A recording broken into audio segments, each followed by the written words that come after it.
to get a few things organized. But yeah, I'm going to be preparing some stuff. I have a very interesting looking capsule here because I realize, well, I think it would be a cool idea to see if I can perform a rendezvous and docking, launch rendezvous and docking. You from inside the cockpit only, no map mode or anything like that. So I've never done that, but I've always known theoretically how to do it. And the real question is, do I brute force it or do I Buzz Aldrin it? And I am curious myself as to how to do that. So what we first of all need is a docking target. I'm not going to bother flying that into space or anything. We're just going to create something like whatchamacallit, an Agena style thing. So we're going to have that. We're going to have a docking adapter, Clampatron docking. You know, I'm going to use the small docking port for the reason that I might end up flying the small thing. Have I got raster prop monitor? Yes, I do have all that stuff installed. It's going to be so sexy and awesome. Oh yes, it's going to be beautiful to see. Let's put some stability stuff on here. Let's put some battery stuff on here. Let's put like a fuel tank on here. I mean, we're just trying to make this thing look the part, obviously. We don't need any of this. We're just going to be sticking it into space. But I'm going to have it out there nevertheless. Better put some transmission gear on it. Communications. Put a couple of these things. There we go. 3 of those on there, and put some solar panels on there, because you know what? It's going to be fun to knock solar panels off of this thing, right? Isn't it? Totally. Oh my god, Zuberspaz subscribed for 11 months in a row! Wow, that's a whole lot. I'm going to be... I never actually... I just subscribed to something because I've been watching all the Doctor Who, like classic Who repeats, which is great. I'm going to extend all those, and I'm going to extend all these. Extend antenna. I think that's all I need, right? So we're going to call this docking target. Or target. It doesn't really matter, right? We'll call it a target. I'm just going to put this into space, and then we're going to try and dock with it. Damn, yeah, I know Uberspaz, you are something special. Yes, also, somebody usually asks around now, what am I drinking tonight? Well, I will tell you, it is something that involves NASA test pilots. There, does that help anyone figure out what it is? Let's put it into 700, and eccentricity, let's make it higher actually. Let's make it 750 kilometer orbit. Set orbit. Bingo! And I'm going to point it normal to the orbit. No, it's wine, actually, from Cooper Garrett Vineyards, which are down in Saratoga, basically near Cupertino, down in the Silicon Valley. And it's a winery that was started by a NASA test pilot. He flew...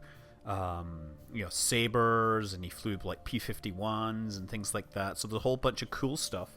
And it's a simple Chardonnay and all that. Okay,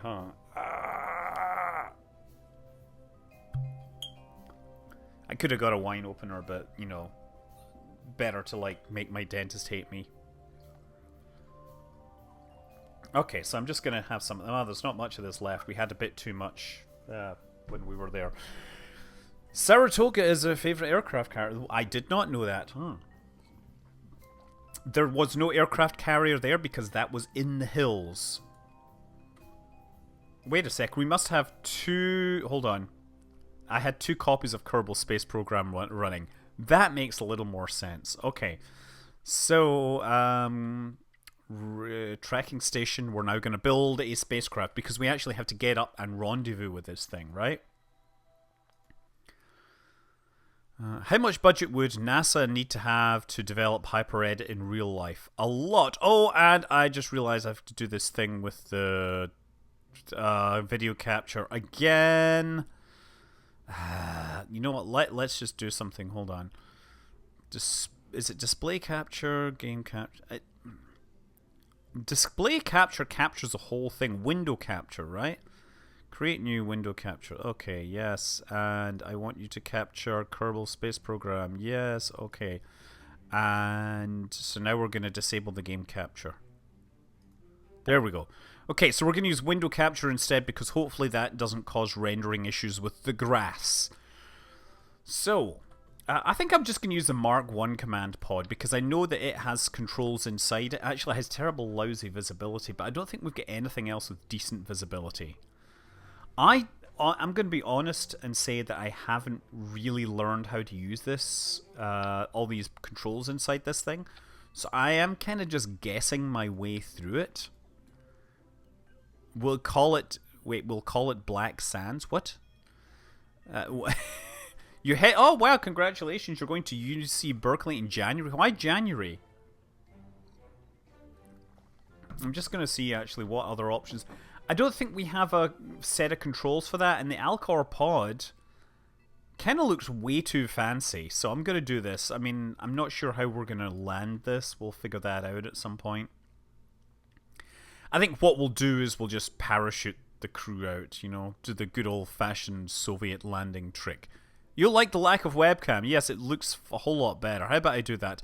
Ta-da! You see, it's like I'm back again. Hello, hello. Good evening. Welcome. Bet you missed me. I bet you missed me lots. We're going to... let's do that. We're going to need a decoupler here, and it'll have to be that. Yeah, I don't think we need the heat shield or anything. It was a little misleading. What? We'll not be able to see the Orion Nebula for another 6 months. Yes, that's always a problem. So I'm going to have lots of RCS in this thing. Because we're going to have trouble with that. And then the next thing... Yeah, I'm just going to put RCS thrusters here. We'll use these for like flying around and docking and everything, right? And then we're going to need some power on here for sure. So put like a pair of solar panels on... Oh, you know what? I'm going to have to make sure I can deploy these things. So actions... Custom 1. Extend solar panel. Custom 2. I just want to see. Can I make... I could do control from here. I should do undock actually, right? There we go. Undock. This will be my... what do we call it? We'll call this the Saratoga. Why not? Because I was there. It's nothing to do with the Saratoga aircraft carrier or anything. Okay, so I guess we could put these monoprop engines on here wherever they are. But I don't... I kind of wish the monoprop option was a little smaller, a little dinkier. There we go. Puff. Yeah, that's way too big. Yeah, that is not going to work if I do that. That is definitely not going to work. Okay, we're just going to do it that way then. So we'll boost into upper stage and then we'll detach that. Okay, so now what we need is some upper stagingness. Tonight's challenge is for me to dock from inside the control... Actually, launch to orbit and dock. So this is like a dumb idea. I mean, or it's a realistic idea. I don't really normally have all this stuff installed to do this, which is why it's going to be quite interesting to see if I can. I'll put one of these little engines on here. That's us. And then we'll have another decoupler. And then we need a proper rocket down here. Oh, yes. So actually, let's scale it up to the Gemini-sized one. The Saratoga racetrack in New York is the oldest in the United States. That is fascinating, really. I did not know that. Should probably put something on the front there, right? You know, who cares? Actually, yeah, let's put a nose cone on there, right? And we will make sure the undock whatever is associated with something here. So again, custom 2, we'll also do decouple there. So that should get rid of my nose cone. It's telling me I have 420 meters per second with that stage. What kind of racetrack do you go by? So what I'm not sure about, is there... These are the big ass adapters. Is there a small one for the small size? Let's sort by mass. I mean, this is the tanks that I want, right? So we want to have those. And then we'll have the Bobcat liquid fuel stages. And that gives me a thrust to weight ratio of 1.39. That's kind of tight for getting to orbit. Go home. It's late. Go late. I'm confused. You're confusing me with your confusingness. Kind of world are we living in? That's a service module. Nope, not doing that. Structural. There must be structural parts that transition from one size to another. Nope. Not that. That's way too big. Where are these size adapters that I need? Maybe there is a fuel tank that's the right size. Ah, there we go. Beautiful. I'm going to stretch this tank just a bit, though.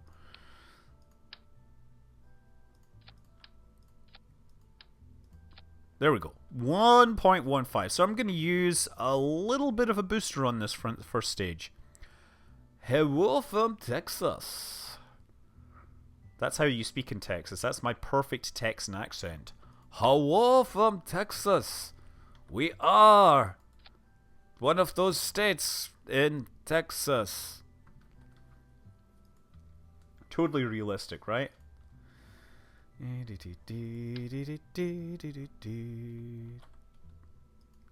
going to use some boosters to get off the pad. I'm sure I have more than enough Delta V. I just want to make sure that I don't fail. So we're just going to use these little fleas to get up there.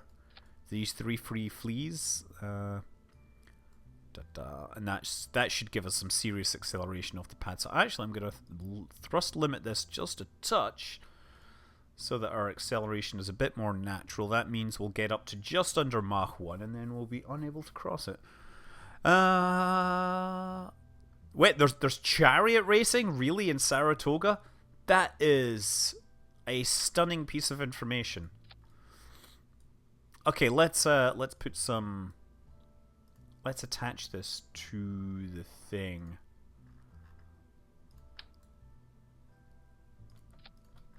Oh, damn it. I meant to hold shift. There we go. So this is all going to be good. Wait a second. This stage is here, and that stage... Wait a second. That needs to be there. Okay, so these all fire. Then we detach those, then we detach that, then we do that, then we detach that, and then on the way back down we detach that, and we parachute home. Yay! Okay, so and we have probably enough Delta V to get into space. Watching your streams only when jet lagging. Are you lagging jets? Oh, you know what? Yeah, I never finished Children of a Dead Earth because I kind of was like, well, I want to play with the stock supplied ships, because you wouldn't be able to redesign them in the mission of a thing in the middle of a war. But yeah, I think I got to a certain point, and you know what? It was the Neptune one, and what happened on that one was I got a perfect like retrograde intercept and destroyed the target, but then I forgot to like quit out of the battle, and so my missiles or whatever crashed into the surface, and I came up with a mission failed, and I was so annoyed because it was just like I should have won that mission according to the rules of the mission, but I failed it because the thing was annoying. Okay, I'm going to target that, set as target, but that's all I need. So let's get into the capsule and see what we've got here. So let's bring our stuff online. Junk space system. Oh, there we go. That's a good thing to start with. Current docking targets. We should be able to select vessels. Docking target. Yes, we are selected that. Okay. So that's target management, vessel view, radar altitude. Okay, so that's good. That's graph. Oh yeah, and we got orbit. That's orbital parameters. That's actually the way to do that. What other buttons do we have here? Ascending, descending node, right? Attitude. I'm sure this is all going to make complete sense. We've got a lot of no signal here. Maybe I should have put a signal thing on it. Electric chart. Oh, we got all our numbers here. Okay, let's just go with that. I'm sure these numbers will make complete sense. And yeah, we do have a tiny window here. See that? We can see everything. So now what we've got to do actually is wait for the target to come by. So the target is all the way over there on the horizon. So I'm going to start accelerating time and wait for it to come up close to us. I do also have Flight Engineer. I should probably, for non-cheatingness, actually hide Flight Engineer, right? So I'm playing it. Oh. Yeah, let's hide those. There we go. So now I don't have anything here. I'm hoping I'll be able to see my altitude. There's my surface speed. There's my nav ball. There's action group buttons. There's my throttle. Yeah, let's do this. So we're gonna wait for the spacecraft to come around near us, because it has to come over, and then I'll be playing catch up on it. You may have misread junk systems as jank systems. Well, apparently, lots of people were misreading stuff in my videos today. Okay, so it is coming closer. So that means basically 45 degrees. That means it's about 200 kilometers out, I think. That's a good point, actually. I wonder if any of these things will give me details on the target. Docking target. There we get distance there. Okay, so that's good to know. Satellite connection, orbit, all that stuff. Everybody, first time I caught a live stream. Oh yes, the flat Earth. No, the fat Earth thing. Yes, as I've pointed out, you know, real women have curves, and the Earth is one hell of a curve. Women, whatever. It's the mama to us all. Okay. This is good. I should probably enable stability control, right?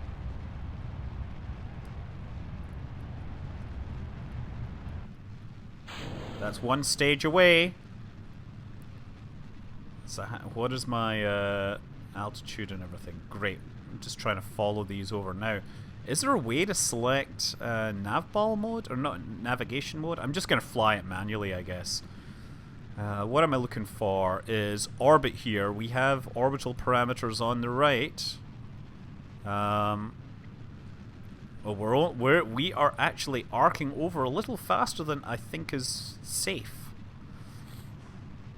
Our velocity has got up to 400. Is that real velocity? That's 300. Uh-oh. Something exploded there. It's not a good sign. I may have already failed this because I started turning over very, very fast. I'm going to see if I can hold this attitude with the... okay, wait a second. Velocity, altitude, 12 kilometers. Where is my vertical speed? Vertical speed, 239. Horizontal speed, 500 meters per second. Thrust to weight ratio is now about 2G. I think I might just actually make this. I'm just having to burn at a non-ideal attitude. Where's my time to apoapse?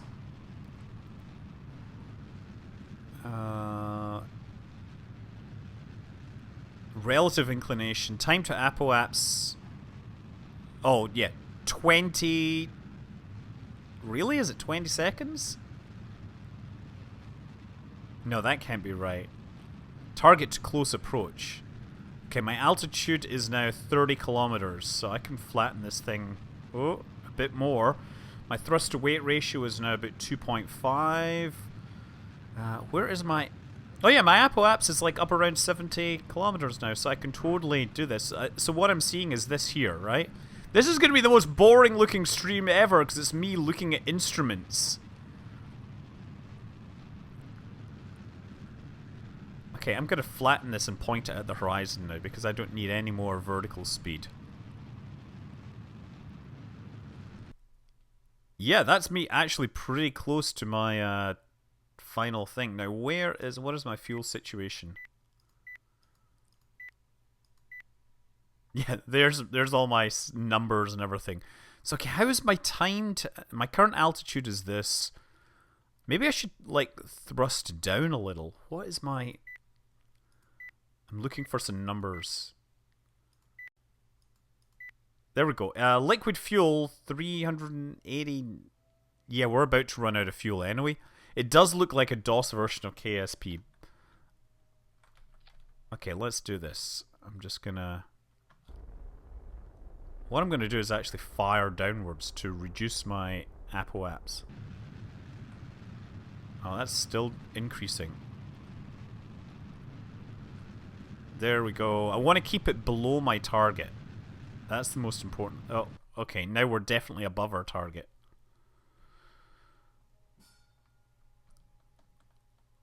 Oh, man. We're like almost in orbit.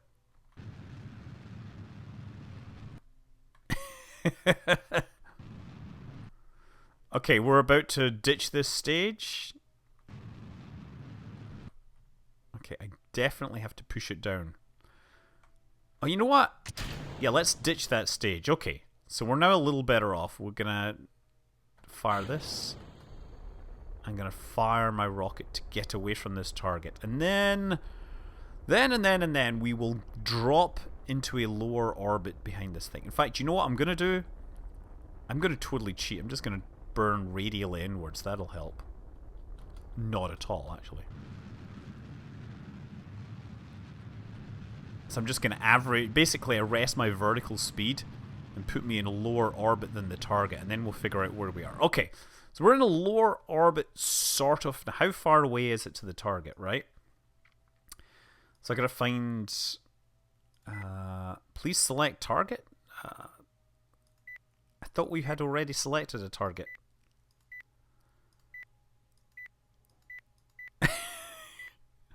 No satellite connection. Orbit Kerman. Target docking. Target. Where's the distance? Oh yeah, distance 145 kilometers, and it is out in front of me, right? So if I see the number now. It's 140. It's there, and we're gonna have to get in below it. What is our current altitude? 104. Now, where is the time to apoaps? 16 minutes. Really? God, we're already like in a serious thing here. I'm gonna bring this down to like 140, right? Oh, never mind. I'm just gonna wait until we get to our target orbit. So yeah, what I'm doing is I'm just cruising up to altitude. Oh, you know what I should do actually is deploy. Hold on. And deploy. You know what? I'm going to switch to outside view. Hold on. I just want to see to make sure everything has deployed. Yeah, I got rid of that and I deployed that. That's all I wanted to check. There's no feedback from inside here. Wow. Oh, people are still complaining about the terms of service. Really? Look, what's happened is Take-Two has come in with their lawyers, and they've basically tried to minimize the amount of work the lawyers do. So all the games are all going to have the same terms of service, and they're going to require things like agreement that is required for things like Grand Theft Auto, which has all sorts of anti-cheat systems and, you know, in-app purchases and money and things. And Kerbal doesn't have any of that. Right? Seriously, nothing has actually changed from Kerbal point of view. If I was a conspiratorial-minded person, I would say it's those people that hate being banned from Grand Theft Auto, whatever, online, that are really driving this particular narrative. And it's sort of dishonest.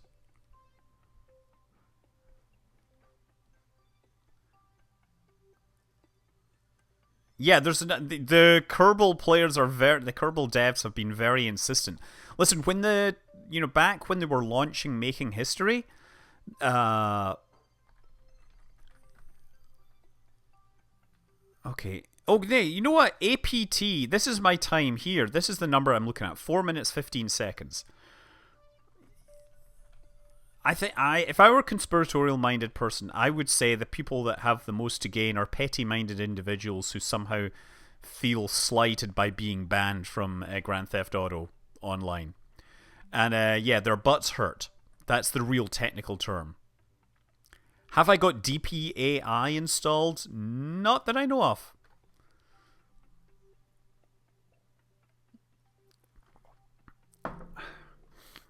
Oh, docking port alignment indicator. No, I do not have such a thing. I'm going to have to find that target by hand. I'm going to have to figure that out. But I do know that I've told the target to maintain normal attitude, right? So I have actually given it a good, like, controllable attitude, and I will be able to eyeball it out of the window.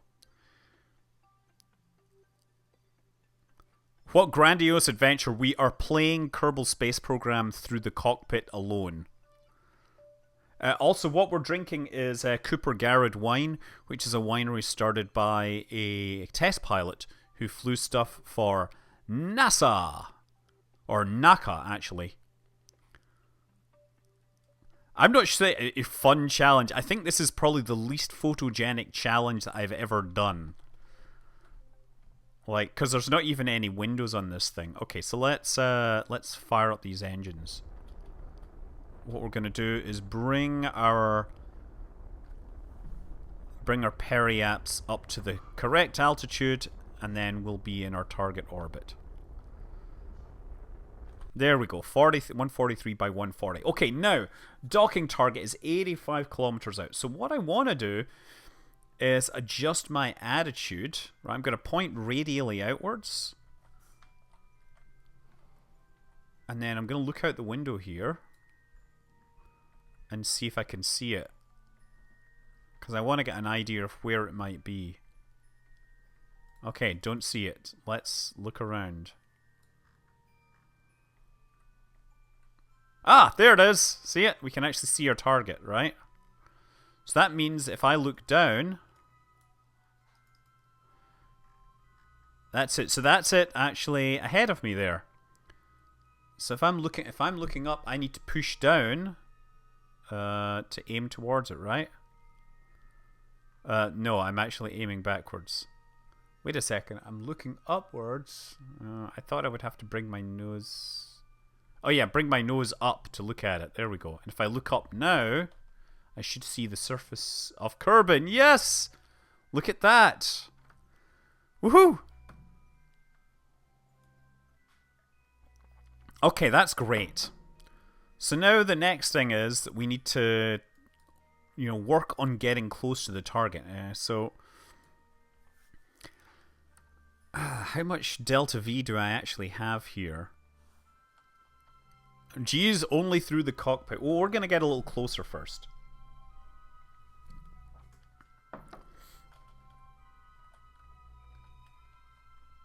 The real question is, how close are we going to get?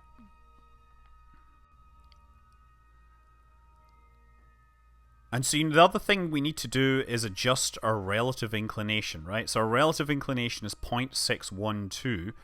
So now, here's the question. We have two options here. One is that, and one is the other one. And I don't remember which. I'm going to aim... Which one shall I aim with? I'll aim with this one and see what happens. It tells me 1 minute to go. So if I fire along this, what happens? Oh yeah, decreases. Okay, we're in the right place here. You think the Buran is the superior shuttle? I think that while Buran had a lot of ideas, I'm not sure that... I think flying only once kind of fails to make it the superior shuttle. However, it did have many cool things. But this regular space shuttle had another 20 years of improvements over the Buran. Okay, so 19 seconds. So now I'm going to make another burn. I'm trying to reduce our relative inclination here. So what I'm looking at are these numbers here, right? See, it says 0.325. And this is my time too. So every time I fire the engines, it decreases this. But when I get too close, this number starts going up. So you want to account for that. Space Shuttle was simultaneously amazing and a terrible mistake, right? And it is possible for it to be both, right? It's like, you know, one of those videos on YouTube of somebody doing something ill-advised and creating a spectacular video or whatever. So yeah, it was spectacular and amazing and perhaps not the best idea. Okay, that's as close to our target. There we go. 0.03. 0.001. Okay.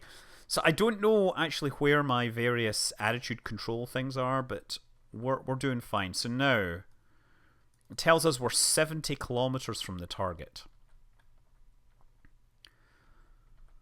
So given that I'm an average of... Oh, wait a second. 7... Time to Apple apps is 3 minutes. So I've got like 3 minutes. We'll round this off. So given that I'm about 7 kilometers below it, I should pick up 49 kilometers per orbit. So what I want to do next is wait until I'm about 25 kilometers away and then perform the burn. Are you taking the Tide Pod challenge? What? No, I'm not a Tide Pod challenge. Yeah, that's not... No. No.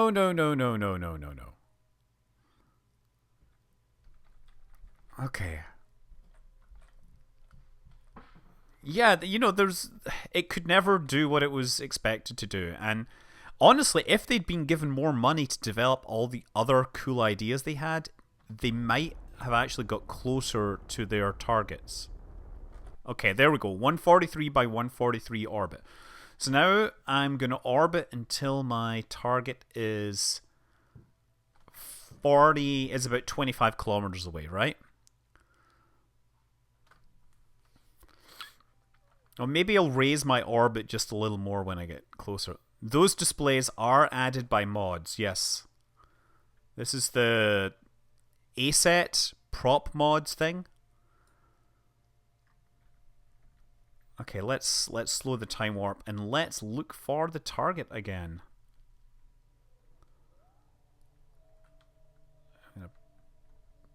Wait. Oh wait, it's switched to target mode, hasn't it?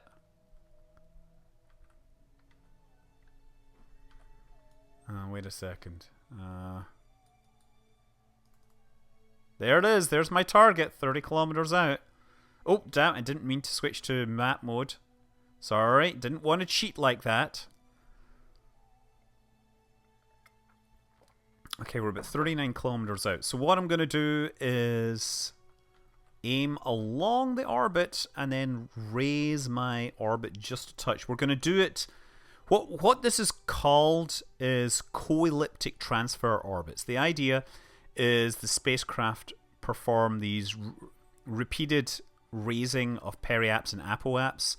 And yeah, Kerbal VR unfortunately isn't very good for drinking wine and stuff at the same time, right? Wait, oh, this is the mode. Is this mode here? No, that's not it. How do you switch mode? That's not it.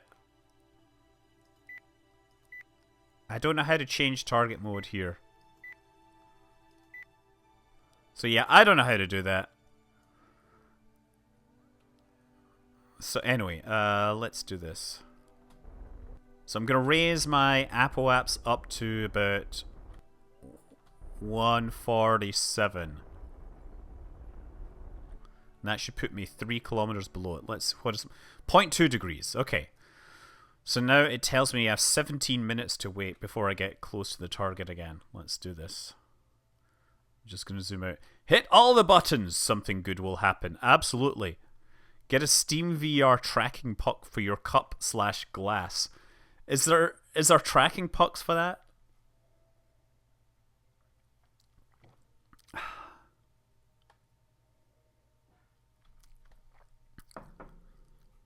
It's still kind of cool. Today's mission is to dock with a target using only cockpit simulation.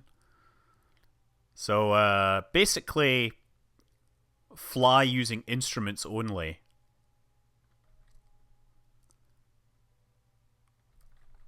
Okay.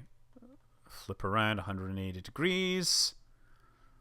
We're 7.5 kilometers to the target. You know what? I think I should raise my orbit completely to 150.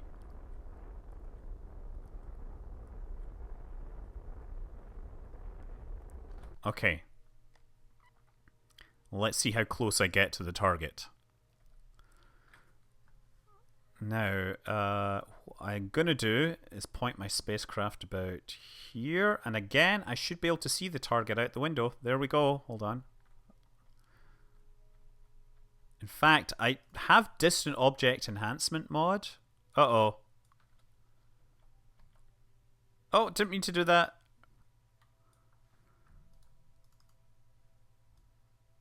How come I can't see it when I double click? That's strange. I just want to see if I can see anything here. Or distant object enhancement clearly... Oh, actually... Yeah, I can actually see the object now. Woohoo!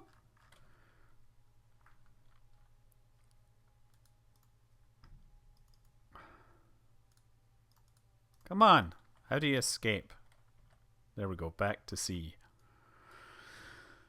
This is how astronauts do it. Houston doesn't allow them to go the map screen. It's too scary for them. Yes, in real life, the map screen is too dangerous.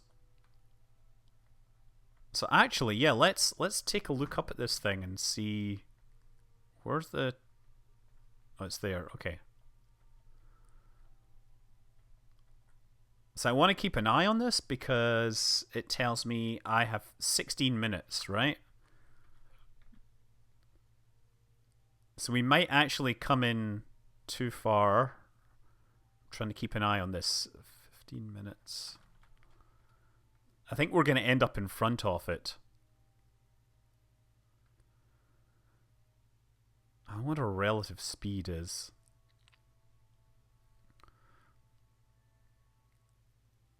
Actually, what is my target close approach? Either. All the while you are struggling to land on Mars. You mean Duna, right? I hear the Soviets use the map screen to get the upper hand in the space race. Yes. The Soviets had many advantages. I'm not sure their advantages were the instrumentation that they used. Relative speed is on the left screen, yeah. 9.3 meters per second. The question is, how close does this get me to the target when I get up there? What I'm going to do is I'm going to wait until I'm at basically apoapse and see how close I end up. My relative velocity is actually dropping.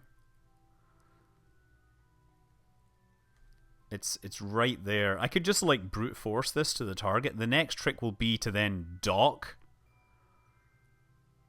I mean, we're still moving towards the target. Let's have a fine beverage while I'm waiting.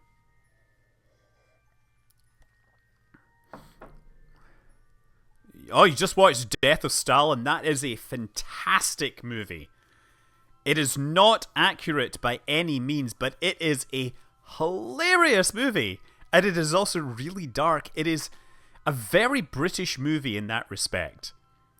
It is a comedy about, like, the darkest of dark stuff. And yet it still manages to be very, very, very funny. Okay, we're down to like 400 meters, right? Notice this? Now let's actually turn us around. We should be able to totally see the target there. See it?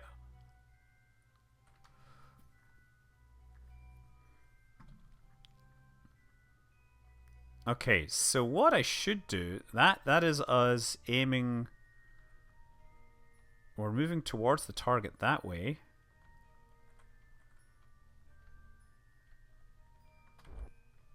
I'm just going to make a small burn to correct my approach vector. I think at this point I should start working on... There, okay. Now actually what I should do is figure out what orientation I'm in, because what I want to do is approach it from the side where I can see the docking port. So the docking port is on the right side. So I'm gonna, oh yeah, I'm gonna rotate the spacecraft. Right. Right, and then I'm gonna translate sideways. There we go. Okay, so we're translating sideways relative to the target now.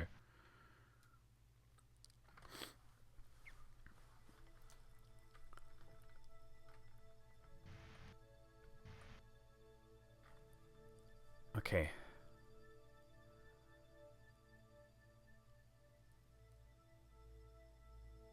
So this is actually interesting because I have to orient through this window here.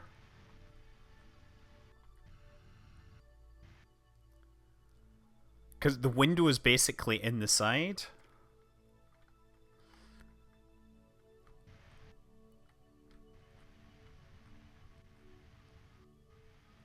Okay. Okay.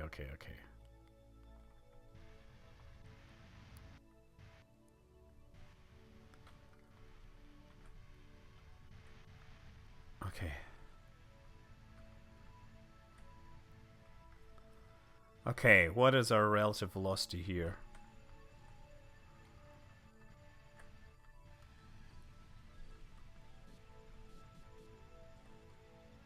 Our relative velocity is practically zero. I'm going to turn off my nav thing and look for the target again.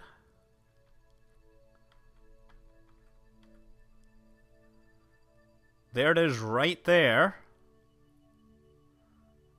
So, I'm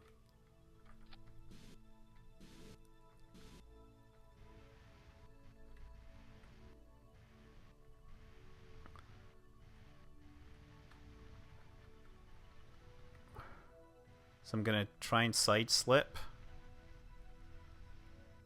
And that should put us in roughly the right orientation.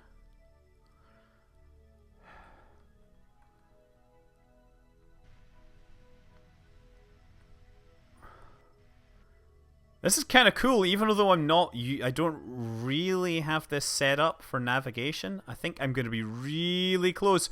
Loopy Dragon is raiding! Loopy!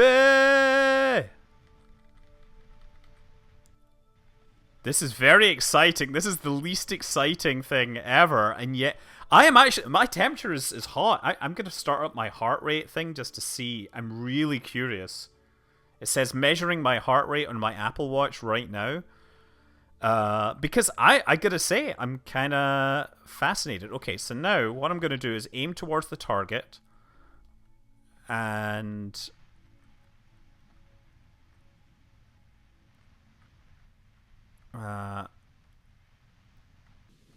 there we go. Okay, so now I'm aiming towards the target. Okay.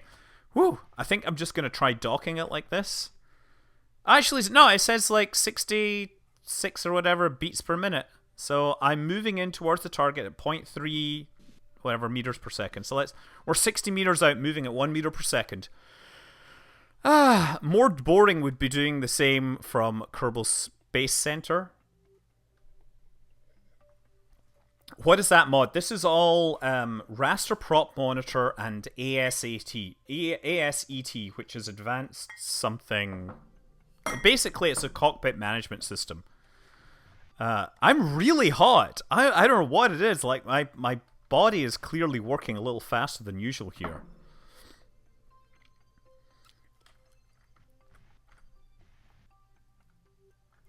Oh man, I'm just using this nav ball for navigation. I'm going to rotate as well. I think that is the correct orientation.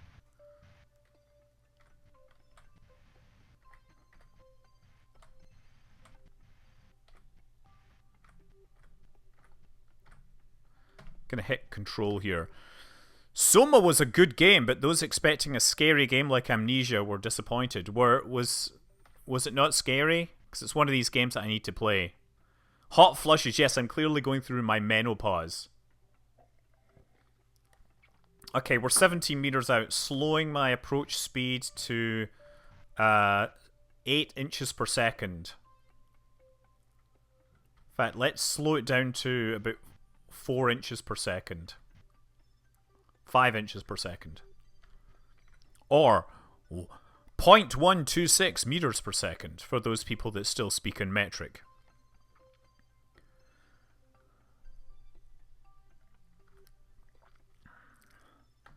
Yeah, it's called menopause for a reason.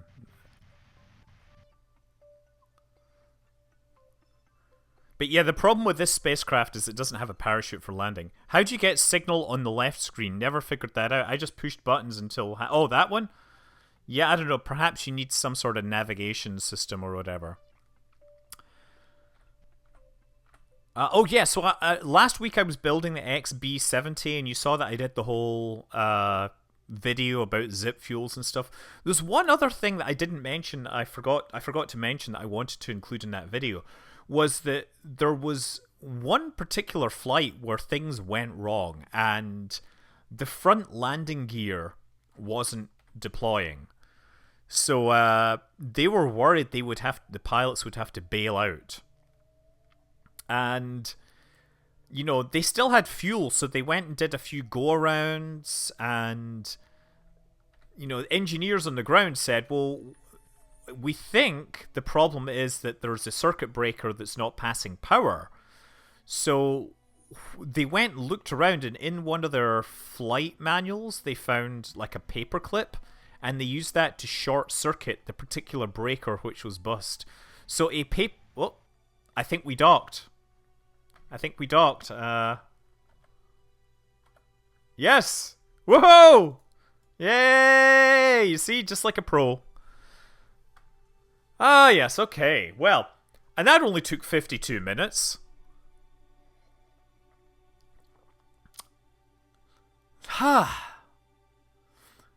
So, anyway, what was I going to say? Yeah, so they short-circuited that particular breaker, and that caused the gear to deploy. It also caused 3 of the 4 brakes to jam on. So when the aircraft landed, its landing gear caught fire. Anyway, I think I'm quite happy with that particular thing. Well, difficult constraints for my KSP careers. I think reusable space programs are pretty good, constraint. There we go. No banging sounds or massive latches or anything, not like Apollo 13. It caught fire because the brakes were too hot. Basically, yeah, everything latched on and locked and everything like that. Okay. Anyway. Cosmonauts parachuting early was top secret because... No, that's not true. So Giddypunk, yes, they were concerned. The Russians, the Soviets were concerned that if it became public that Yuri Gagarin had not landed inside his capsule, that he would not be credited fully with the achievement and all that. That wasn't exactly what happened. I mean, because obviously they credited him and all that, but they were concerned and they didn't want to take any risks. Okay. So now what? I guess I could try and land it back somewhere. I guess I'm going to wait for daytime, because we got to wait for daytime at the landing site. It's not that there was necessarily any rule, but there was certainly a concern that they might complain about or dismiss his record based on a technicality. And it would be totally unfair because, you know, Yuri Gagarin, of all the early cosmonauts, he had the best smile. I'm serious. He was like such a beacon of positivity and humbleness. Like, he clearly was having a lot more fun than anyone else.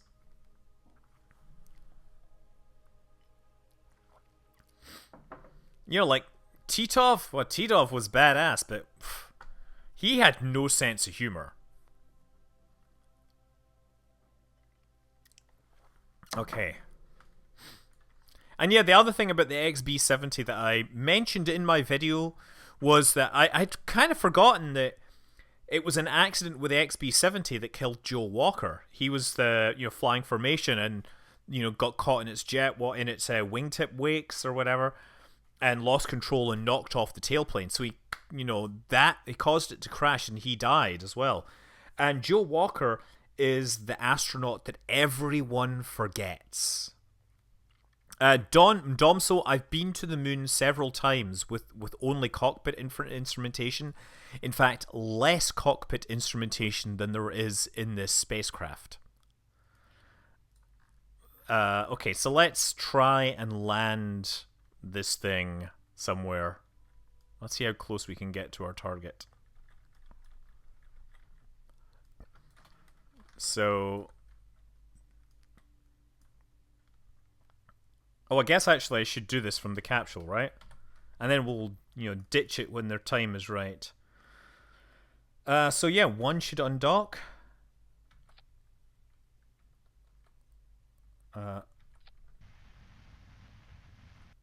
Hopefully that's correct. Okay, so that's... This feels heavier. If I'm bringing the thing back down, that could be a problem.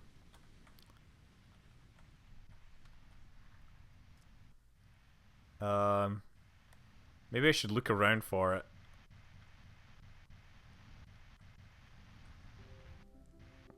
Oh, you know what? No, it's still attached. I pressed 1 to dis... 1 was supposed to... Oh, no, 2. 2, no? 2 doesn't do it either. 3?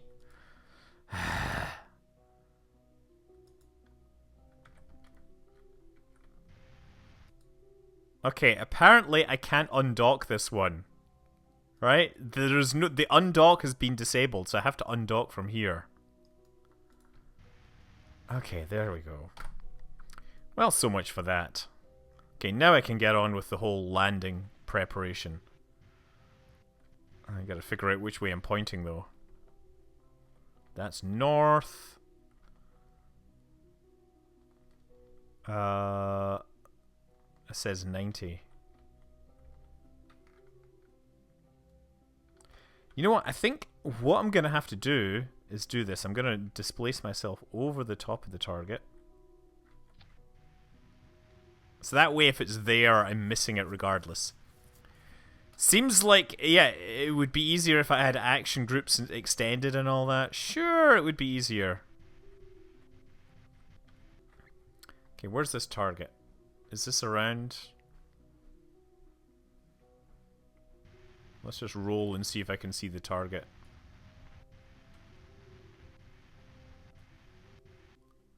I don't know where it is. I'm sure I'm not going to hit it at this point. I mean, what are the odds that I hit this target?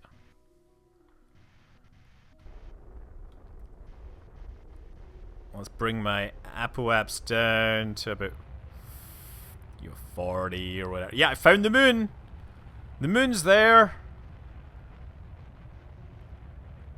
No, I set it to decouple and undock, but both were unavailable. You know what, actually?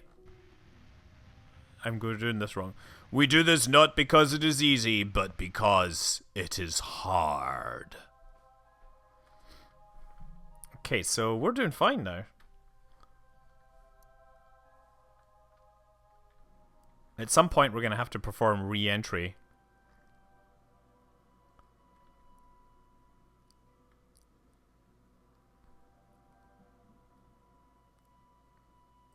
And we want to beat the Russians. Oh, there we go. Actually, I think those are the mountains there, right?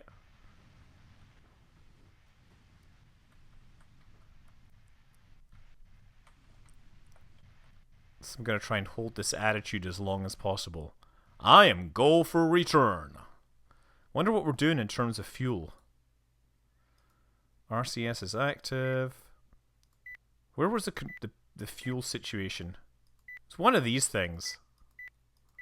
Click! Clickety click. Oh, we get tons of liquid fuel. So if we can hold the attitude, we can... You know what I should do is... Is there a way to lock onto base, actually? That's a good idea. Good thing to ask. Target selection. How do you do target selection?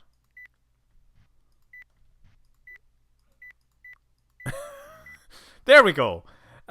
Space objects, filters, Celeste. How about... What does this do? Space objects. Space objects. None. Okay, back. Reference part. Oh, no. Not that. Okay, that's good. Filters. Ship station lander rover. Base! Select a base. Oh, wait. No, that might not be the same thing. That's part base. Let's turn that on anyway. Let's turn everything on.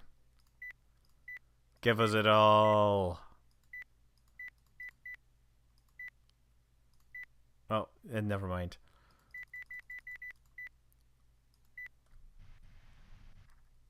Yeah, there's no option here for the thing. I just wanted to know how close I was to the thing, but apparently that's not going to happen. So I'm going to maintain this attitude, and then if necessary I can ditch this stuff at some point. My Kerbal Apoaps is kind of low. What was that sci-fi book? The Culture. The Culture is a series of books by Ian M. Banks, which is a super high-tech universe in a post-scarcity society. A universe in which universal basic income is the least amazing thing about it, right? Like, it's basically, if you have a future and if you have super intelligent AI, then you need to give everyone stuff, right? That's and also you can be totally anarchists, and yet you can still you can be totally anarchist libertarians, and you can still give everyone a basic income, right? That's how this space thing works. You know, some people would call it socialism, except you can do everything, right? Because there is no scarcity.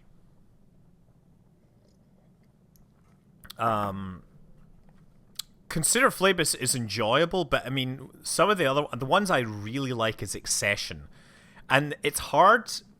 Initially, it can be a little confusing, but once you realize that a lot of this is the spaceships talking to each other, the minds, it gets a lot more interesting. There's a Hydrogen Sonata, Surface Detail, Matter, Look to Windward. Look to Windward is sort of secretly a sequel to, whatchamacallit? Okay, we're getting very close to our thing. Wait, did I fly over the target already? I think I want to come out and take... Oh yeah, I totally flew over the target. Oh well, here's that. Let's fire those engines and slow down. I was hoping to land close to the target, but I guess I'll land in the water.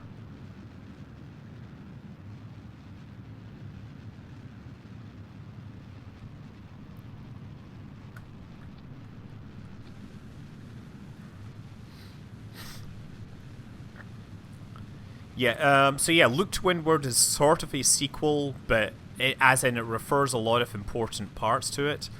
There's also, in which is the starship Theseus used? That's a good question. I don't think we have enough to flip the trajectory. Our orbital velocity is too high.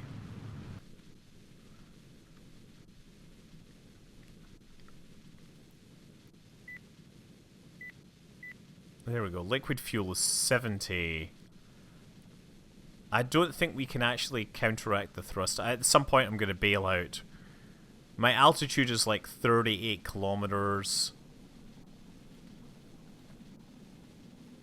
I'm very nose heavy, so at some point I'm going to flip around.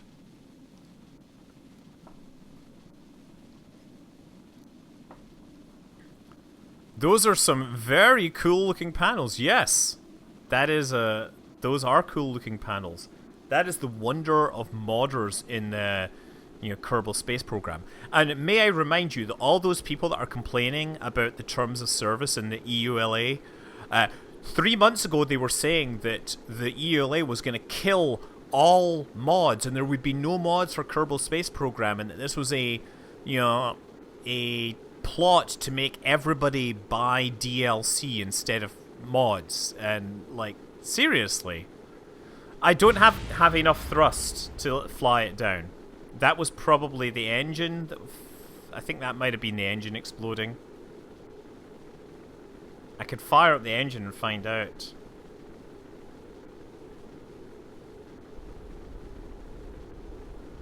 Okay, no, the engine is still working.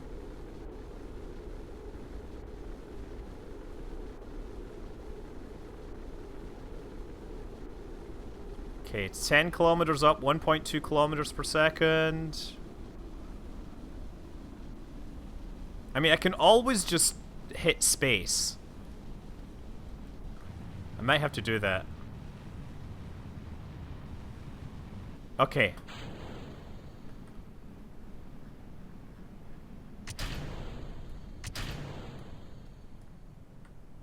Okay, now we're going to EVA.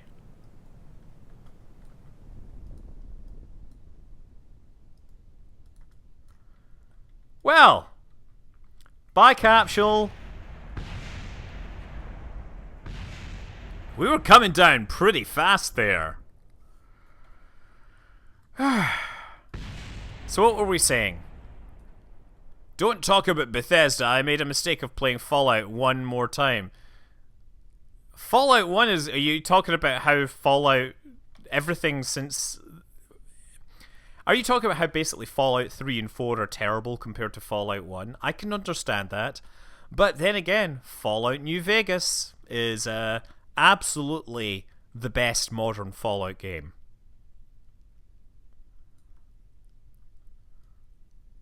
Let's see how far we can go. Can we get to that mountaintop?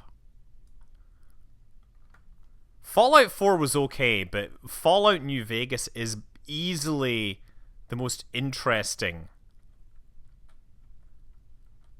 What's killing mod? Yeah, no, that's it. Everybody's like saying, oh yeah, you know, Kerbal Space Program's gonna have no mods. And I just remember I was like, when I was down at the squad offices for the launch stream, I was like, so guys, you're like you're not making any new mod interfaces or anything, are you? Because of course you're killing mods, right? And they're like, no, we added tons of mods in the new release, or tons of mod interfaces in the new release.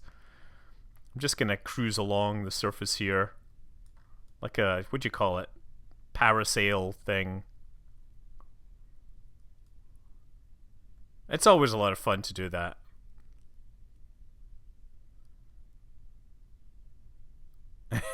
I do not want to play Fallout in real life.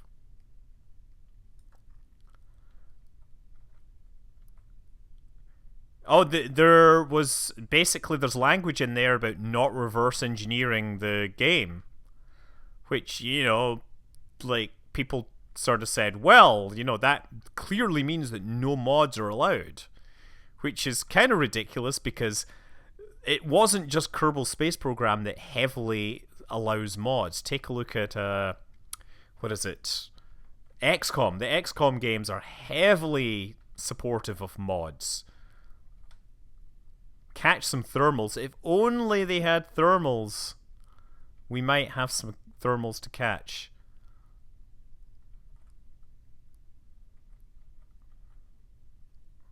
At some point I'm going to land. How long do you think I can keep this airborne? I've been flying for like 2 minutes and 50 seconds. I think I'm going to go this way a bit. That looks like the true... come on. Just a little more. Just a little more. So there's more. 3 minutes and 4 seconds. Just want to see how far I can get. Ah, darn. 3 minutes and 12 seconds. Yay! So, never mind right now, there is no plans to change anything because Kerbal makes so much from its mods. Okay. Well, so much for that. Let's go and play something else.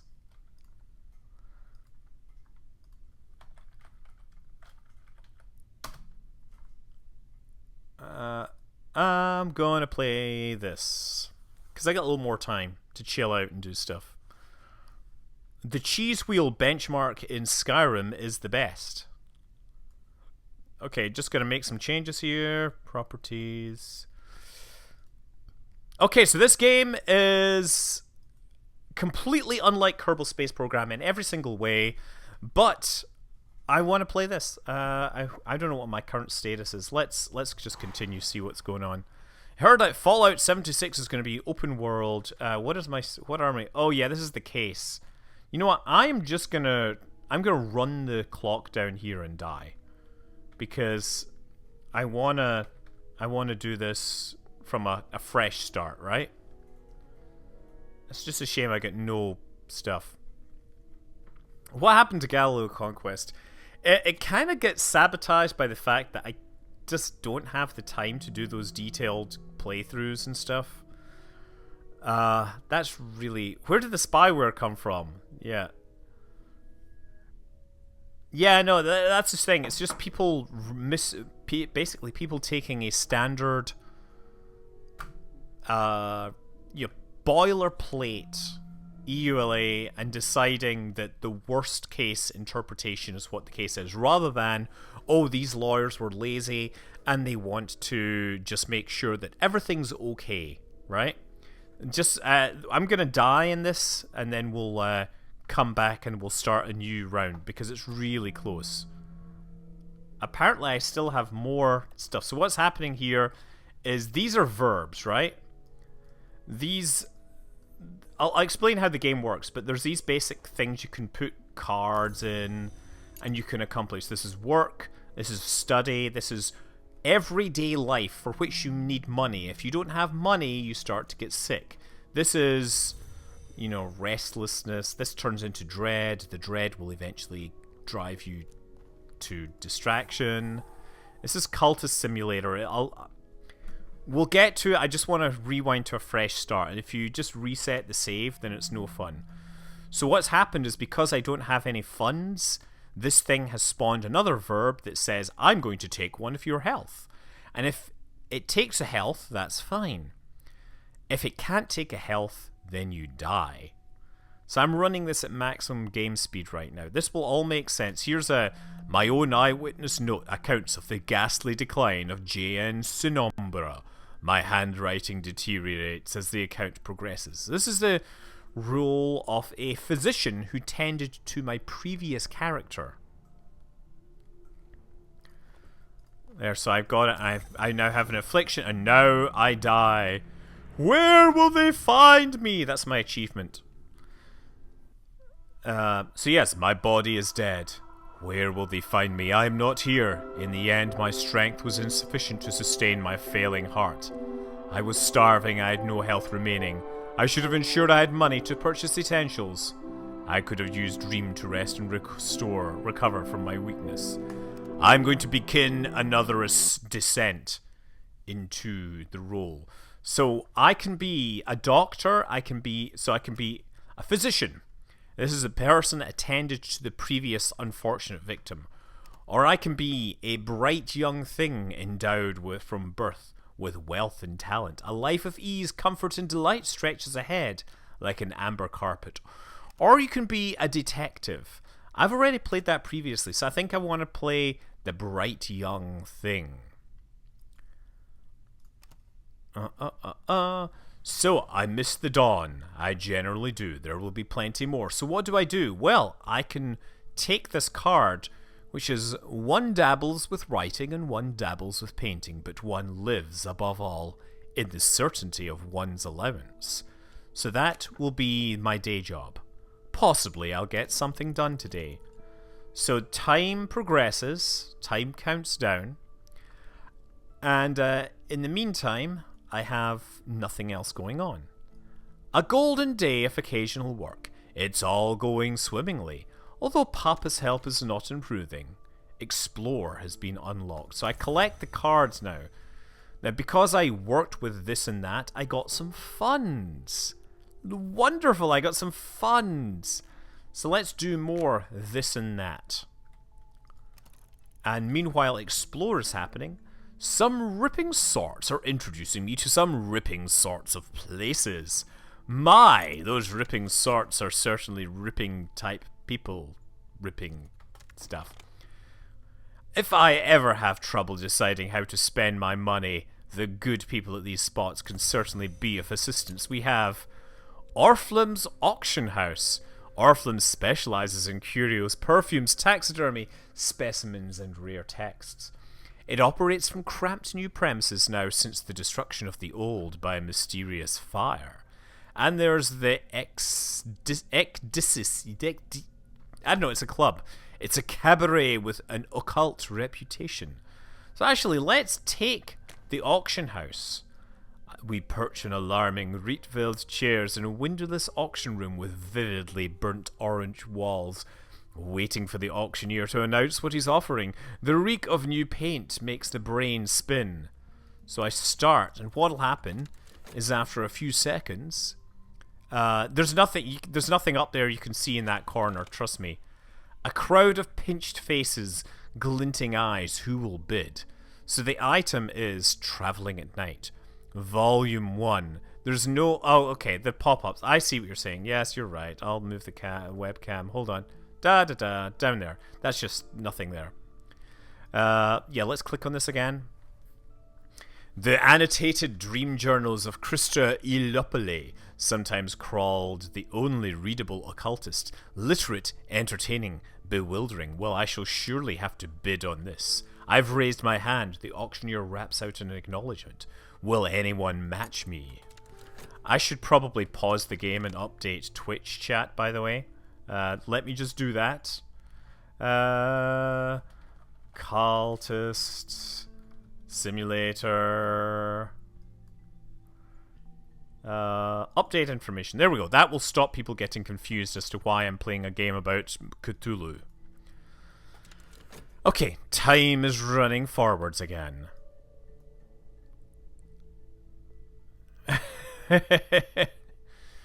Yeah, it does very little. It checks your like IP address, and it does also collect like graphic card stuff when you file bug reports. Okay, so now what's popped up is this verb, and this verb is going to take my funds, and you got to keep that funds fed. Otherwise, bad things befall you. It's a game of life and death and madness and dread. The auctioneer makes a note of my name and signals one of the attendants I have my prize. Well, that will be a fascinating read when I get time. Let's go exploring using my health. That means I wander the city streets. This game is Cultist Simulator. It's a game by Alexis Kennedy, who you might know because he wrote the Horizon Signal event chain for Stellaris. He also wrote Sunless Seas, but you may not have read that. I might have found somewhere strange and unusual. So these are streets, strange by moonlight. I can just drag that in and just start exploring, because the light changes the way the world looks. I did click update Coup Lightwing. What is the cult about? Well, here's the thing. We're going to have to study this book before I learn to start a cult. I should probably run things a little faster right now. So you can pause it and update everything. I found glimmering. Visions pass me with pavane grace. A window over wood, a garden of ice, a shivering sun, a woman of glass. I will return home reluctantly. I guess I'll explore that again. Okay, what's going on now? So now I popped up a new verb. This is study. And I will use the study verb to read the book, but right now I'm just going to rearrange these into my usual configuration. The business of the will has been settled, but Papa's business affairs have been eaten up with debts like woodworm. No one seems to know exactly what he spent the money on, but the solicitors is sending me some papers, apparently. So that's unfortunate. I've lost my allowance. I've lost my this and that. I have a big pile of funds. And so all that's left is manual labor. Backbaking work for meager pay. Is this the best I can do? Well, yes, I'm going to do it right now because I can use it to get more stuff. Just watch. So this glimmering is a way that you can get more passion and things like that. Okay, well that's contentment, which is useful for dealing with dread. But I'm just going to explore this again because I don't really have much to do right now. Okay, so now this has popped out. I've received the papers. Poor Papa. Page after page of desperate scrawl. on an invisible house and the colors of sleep in the invisible gods behind the world. But do you know, the more I read, the more it, well, not makes sense. It doesn't make sense, but it does hang together. And here is Papa's diary. A ciphered diary. Well, let's go and study that diary. Papa's diary. It's a catalogue of obsessions, but perhaps it will make some sort of sense of recent events.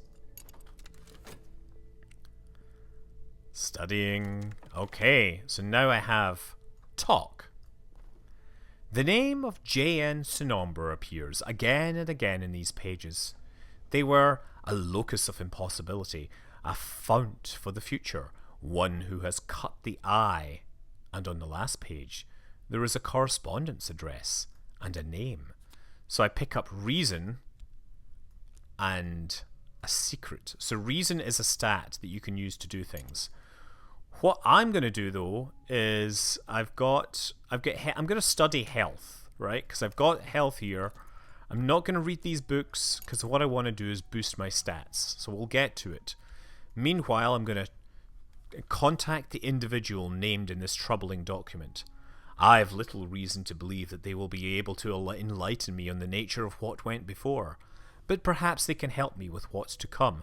Now, speaking of which, we should come up with a name for the individual. So why doesn't chat decide on the name of this character? Right? That would be kind of useful. It does actually remind me of Papers, Please. So the red secret is some words are spelled correctly only when the proper ink is used. So this verb that's just popped up is dream. So this is what you can use for invoking things.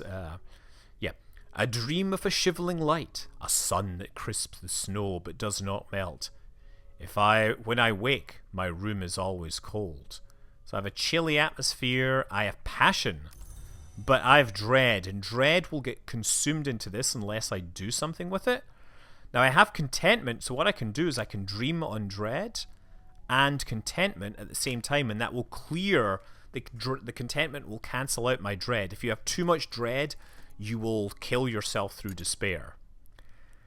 Jebediah Vincent Van Doe, Fishy Face, L. Ron Hubbard. Oh, we should call this our Stodska. That's what we'll call it. Wait, my caps lock key was apparently on. There we go. Well, I once had a Call of Cthulhu RPG character called Just In Case. You know, bizarrely enough, I found out that one of the doula that helped deliver Sky, right? She was like it's not a midwife, it's someone that comes and helps wife. She was married to the person that owns the rights to the Call of Cthulhu RPG in the US. It was like a bizarre thing. It was a game that, of course, I played as a child.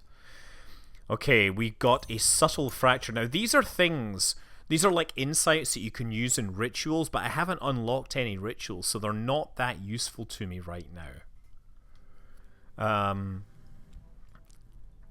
Yeah, I guess I'm just going to keep exploring because I haven't had anything bad right now. Are all the people in Scotland named Scott? No, they are not. Okay, good news is I got some vitality. And since I'm working on this, I will get more vitality, and I can use both vitalities to get more. I can get a special thing. It can improve my health. So I'm just going to do this right now. Now, because the health came out of this, it is basically tired. It's fatigued for an hour, or for a minute. Okay, we found 2 glimmerings. Now, this is a good question. Do I spend...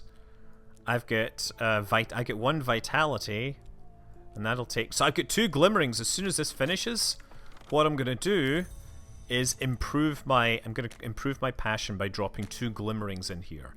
The tigers of wrath are wiser than the horses of instruction. If I spend time studying what I've learned, I could increase my passion and gain a skill. Meanwhile, my new acquaintance speaks authoritatively of Papa. He knew he was dying. He had hoped to taste unknown pleasures before his end. Pleasures denied to healthy society. My new acquaintance suggests that I might finish what he began. That if I do so, I might save myself from despair, which haunts my family. So I've met someone called Poppy Lascelles. I'm not going to talk to Poppy just yet, because once you talk to her, she basically gives you 5 minutes to find a sacrificial victim. So I want to recruit someone so I can sacrifice them. Or they could, find somebody to sacrifice or whatever. So I'm not going to do that just yet. I guess I could spend some money at the auction house. Let's do that. So we perch on the chair, so it'll take 5 seconds to come up with a thing. And what is this book? It is The Burning of the Unburnt God, compiled by J. Wigglesworth.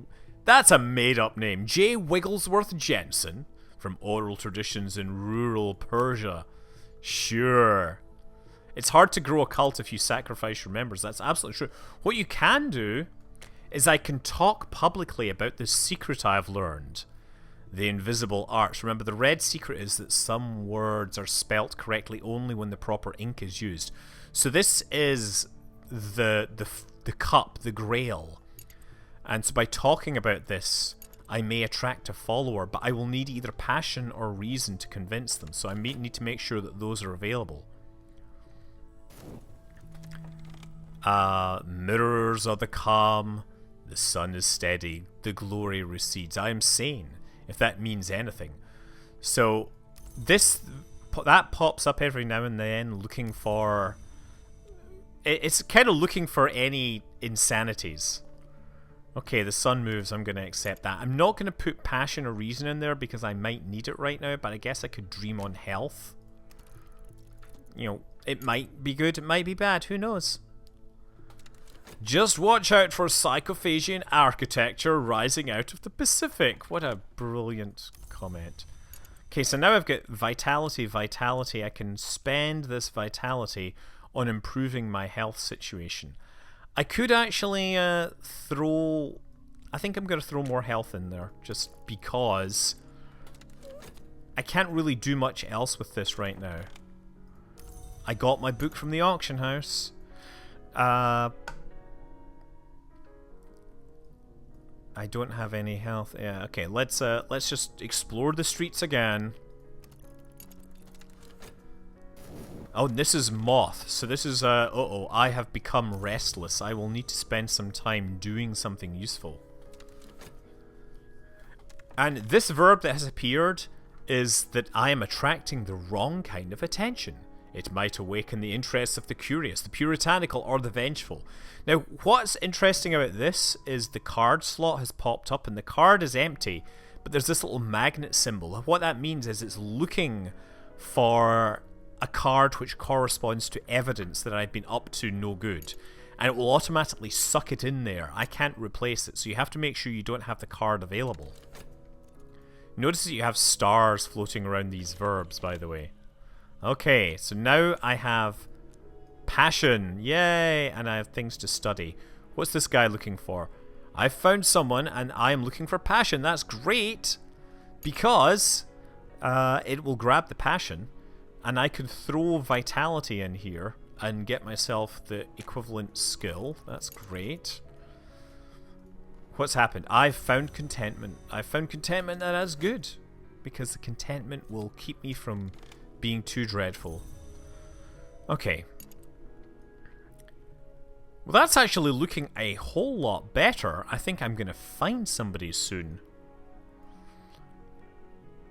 I am once again going to head to the auction house and buy something cool.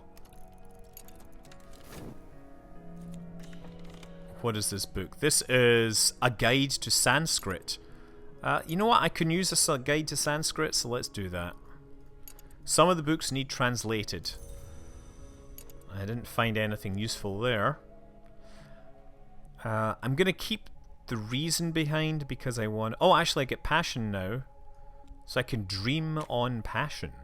I know this dream. A road crests a hilltop and the air is silver bright. So if I have lore, I can dream on it, but I'm not going to do that right now.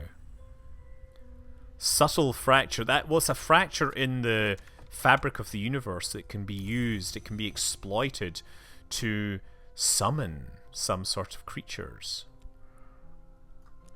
So I need to read these books soon.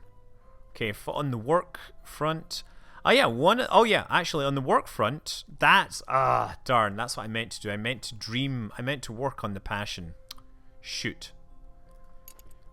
If I throw this in here, I could paint, but I don't have any art skill, whatever. Let's just throw some more health in there. This is me getting more skill. Ken Doka! Good evening, good night, farewell. Thank you very much for showing up. We have the Sanskrit reader. We now have dread I need to counteract, because if I get too much of it, bad things happen.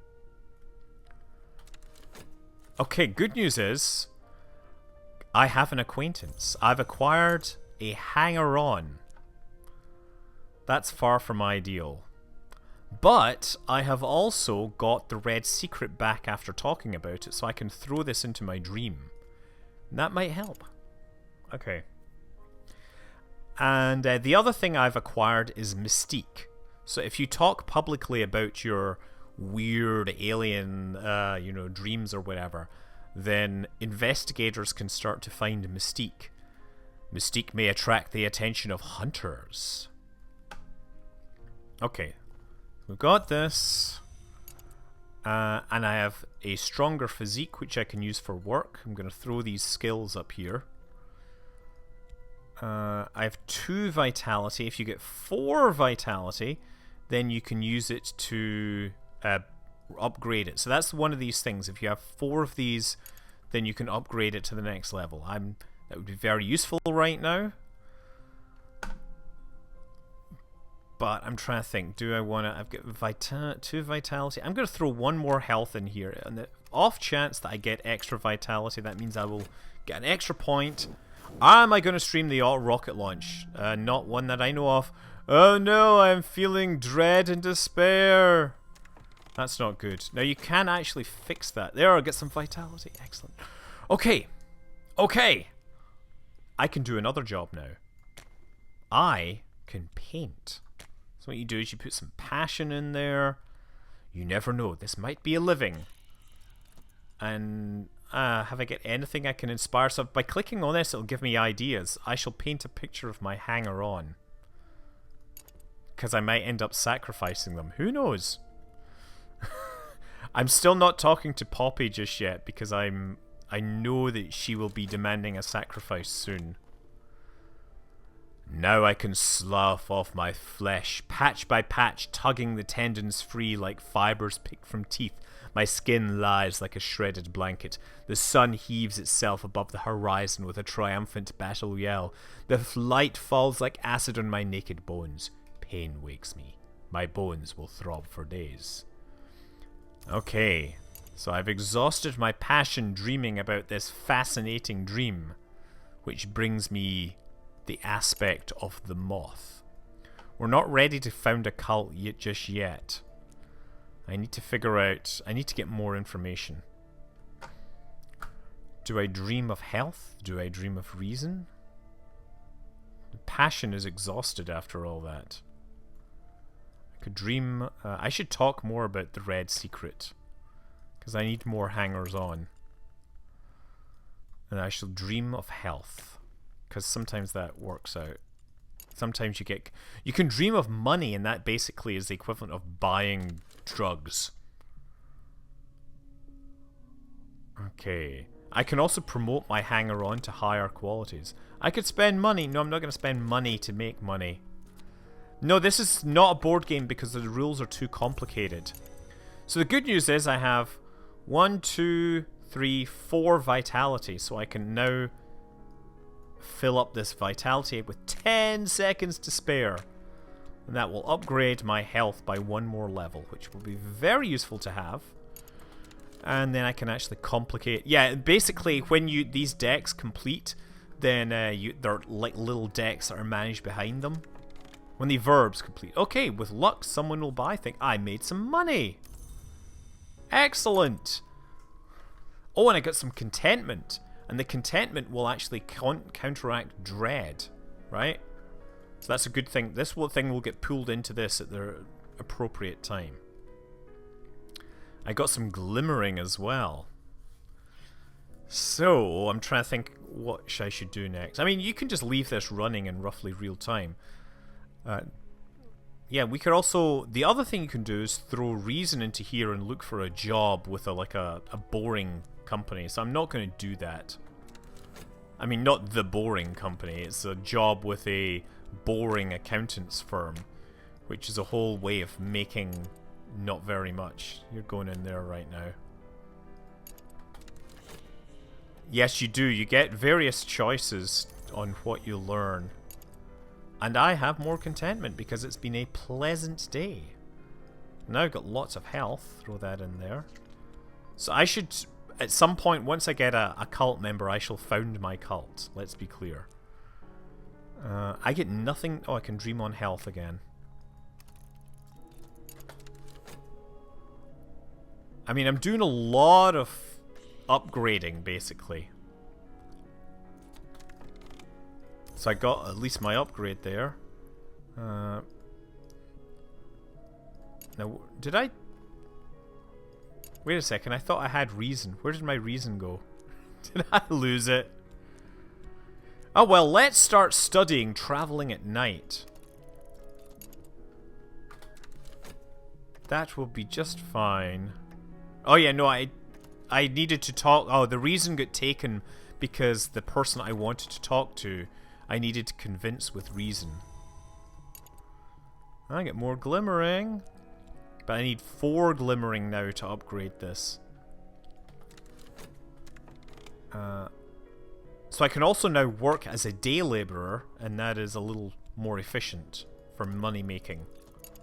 I'm not going to do the working for the accountant firm until I've got it. Okay, I found Dr. Eden Al-Adim, who I should talk to. He will say, hey, I'd love to learn more about your ideas on the universe. I could send my hanger-on... my hanger-on can't go exploring. I could go exploring. Might find something useful. I have 4 mystique. Does that do anything? It's not that bad. The mystique... See, here's the thing. You can't stack these cards because they all have separate timers, and they go away over time. That's the idea. Don't need that. Restlessness. Uh-oh. The restlessness will turn to dread if I'm not careful. I've got 2 restlessness. I need to do some painting. Okay, so he has asked me for a commission on secret histories. Dr. Eden Al-Adim, called the Alpine, has offered you a commission. He is looking for a substantial treatise on the secret histories of the world. And we shall learn this. We shall. It shall be mine. Oh yes, it shall be. Okay. Dream on passion. I'm going to throw that in there. Maybe I'll learn something. I'm still... hoping to oh wait, that gives me fascination. Too much fascination can be bad. This, I've found a way to hire a shifty woman to do my dirty work, but I'm not going to spend any money on this shifty woman just yet.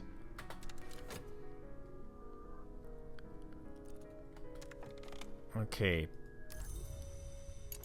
So I got a barber's warning. The power of the wood enjoys the separation of the lock from the scalp. For attention, burn it. For opportunity, bury this. Speak this over a corpse. In a rite with a winter influence present, and the corpse will rise. That's pretty damn amazing. Okay, I'm going to throw my reason in here because I want to get an extra... I'm going to use this erudition to basically upgrade my reason, so I've got a spare reason card floating around. Okay, did that, and I'm going to now paint again. The reason is I want to do something with this restlessness. Ah, I don't actually have any spare passion floating around. The good news is I can take this and throw it in there, and that should at least stop that stuff from coming out and turning into dread.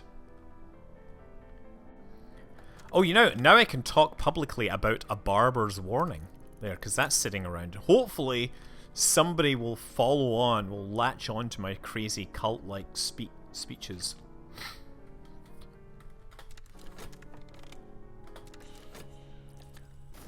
They are looking for the things or whatever. Oh, it's turned to dread now.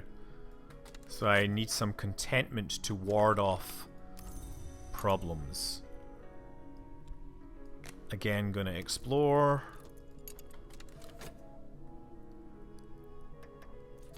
Oh, yes, streaming for the restlessness. And I got some contentment from painting. I didn't necessarily make money, but the contentment will end up warding off the problems that happen with dread. So I'm upgrading my reason now. I have picked up odd facts here and there. If I spend time studying from what I've learned, I could increase my reason. And again, reason is good to have around because you need it. It's kind of a basic stat. I think I'll throw my stat cards over here. Let's do that.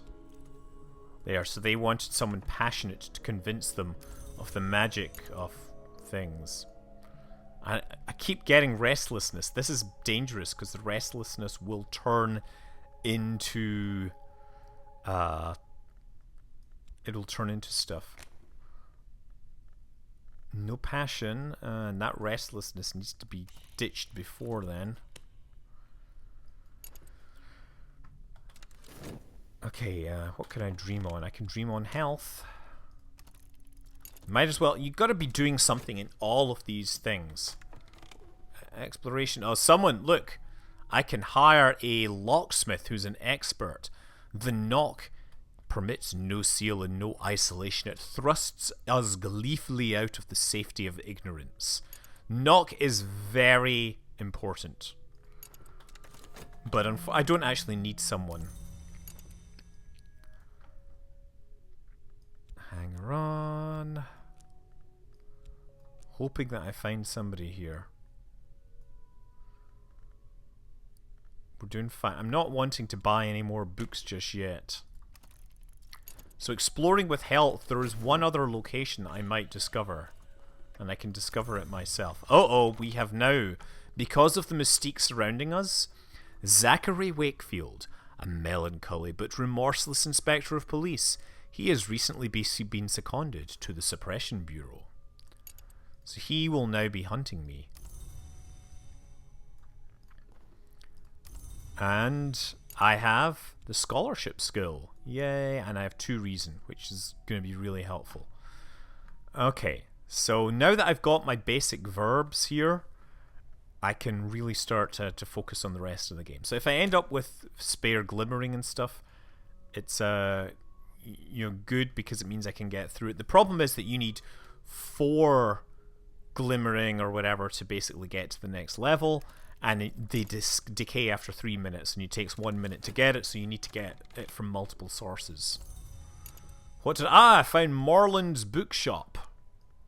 Let's throw these up here, up above the verb. So let's go to Morland's bookshop and buy something. Explore the city with health. It takes time to sort the gold from the dross, the wheat from the chaff, the blood from the water. If I buy enough books, I'll find something interesting. Yes, you can. You can actually kill the wet inspector. You can also drive the inspector mad. And you can also, after killing them, you can raise them from the dead and, that kind of thing. Okay. You can also paint with magical paints and stuff like that will attract suspicion and make your thing more powerful. Okay, I found Neville. Neville is an acquaintance. Okay, Neville, I think it's time to talk about this cult. Now, the question is, do we want to be a cult of the moth or the grail? Which do you think is the best option here? Does anyone have any opinion? Just want to make sure we've got dread. We've got no dread floating around. Lots of mystique, though. The Grail? We should be the cult of the Grail. Okay, let's talk to Neville. Here's someone I might work with. A companion, a follower. But first I must give them something to follow. A society, a sodality, an order. A cult. So, 10 seconds in. Says, I've begun my true work. The authorities will take an interest in it. I must be ready for them. You have begun to establish your cult. It will need more before you can recruit followers. So I now have notoriety, which will be, of course, Inspector Warefield will go after. So now, tradition and compulsion. I choose the founding principles so I can add lore. And you said the Grail? An occult society dedicated to the mysteries of birth, blood, and appetite. So that's going. And once we've got that, we can probably raise our hanger-on to something useful. What did I get from the bookstore? Oh, we found a collection of poetry. Well, that's kind of meh. Okay, the other event chain I can start working on is the work. So I can use my reason in this slot and start getting skills in, you know. Sometimes I have dreamt of a tall woman in a sand-coloured coat who stands at the foot of my bed, smiling as she watches me sleep. In that dream, she turns her head with the swiftness of a bird, and her fingers flex like talons. I do not think I dreamt of her last night. If I had, I could not have slept so soundly. Well, that's great. I'm gonna dream with passion. And the barber's warning. That's the power of the moth. So I will be able to raise Neville from being an acquaintance to being a follower soon. But we're not going to do that just yet. Gonna go exploring with health. Might as well. We can go to this club once I've got some solid income. Okay. Glover and Glover have offered me a junior position. I start at 8 sharp tomorrow morning. So now we get a job card. The job card decays, and if you don't attend this job, you might suffer a demotion. You can get fired. And it turns out that the way to get really promoted in this game is to find followers who will perform nefarious acts. And they can dispatch one of the Glovers. Okay, Yamukthulu has figured the theme out. Yeah, that's the knife. He has the edge. The hulking fellow. I can pay this person to... but I'm not gonna... yeah, I'm just gonna wait for now. Oh, you know what? Have I got anything I can talk about? No, there's nothing I can talk about. I'm still dreaming. But I should use this collection of poetry to enhance my passion when possible. Oh, wow! I've discovered the rite of the crucible soul. Jensen ultimately concludes with the apparent reluctance that the deity was a goddess. He suggests that its gender may have been the cause of its suppression. The rites described are often eerie, sometimes grisly. And I found the Ardent Orison, which is a level 4 forge. Forge capability, forge aspect or whatever. When we watch a fire, what are we When we watch a fire, what are we watching for? When we find it, these are the words it will speak. A word that sanctifies the change that comes when the seared skin peels. My goodness. Okay, well our glimmering is going to run out before we're ready to use it. So I'm going to throw my... yeah, I'm going to just get back to work at Glover and Glover. Start. And they're asking for some diligence, so I'll throw that in there. A little extra effort will go a long way, no doubt. Yeah, let's study... Let's actually study my collection of... no, we don't want to do that, sorry. We want to study the Sanskrit reader, so that we get the ability to read Sanskrit. I know, it becomes very hard. Now I need some passion. Oh, let's throw passion in here. The hour we will serve demands that our passions are devoted to its purpose. I must give of myself. Fine, I am giving of myself. There we go. A cult with one member is only an unusual habit. I must have a recruit. There we go. Neville, you want to work for me? Okay, what did we get? Ah, we found the way of the wood. The road ducks into the trees. Pale wings move deep in the wood. I am stumbling over roots. Now it is tempting to drop to all fours to avoid the low branches. The moon passes behind the black leaves, though her fingers remain in my hair. I will not forget the way to this place. And I also got a buzzing in the brain. Ingi ruminis nocte consumi snip snip snip. This is used for promoting people with the moth aspect thing. Whatever. Okay, so moth is useful because you can use it to like get rid of things. So I'm gonna now dream of the way of the wood. And you can drop in like passion or whatever. My passion's not busy, so I'm dropping in this aspect.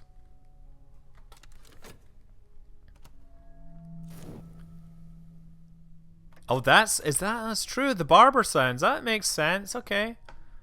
Better not. I must be careful of the company I keep. I still haven't found anything useful just yet, but that's fine. I gotta try and make money. Meanwhile, over here, I will apply extra effort. The scratching of the pens, the sourness of dust, the sighing of the younger Glover, the reedy girdling of the elder. Oh, and this thing, the Grail's whispers. Hungers roam my body, hungers for the pleasures that the invisible arts might bring. Uh-oh.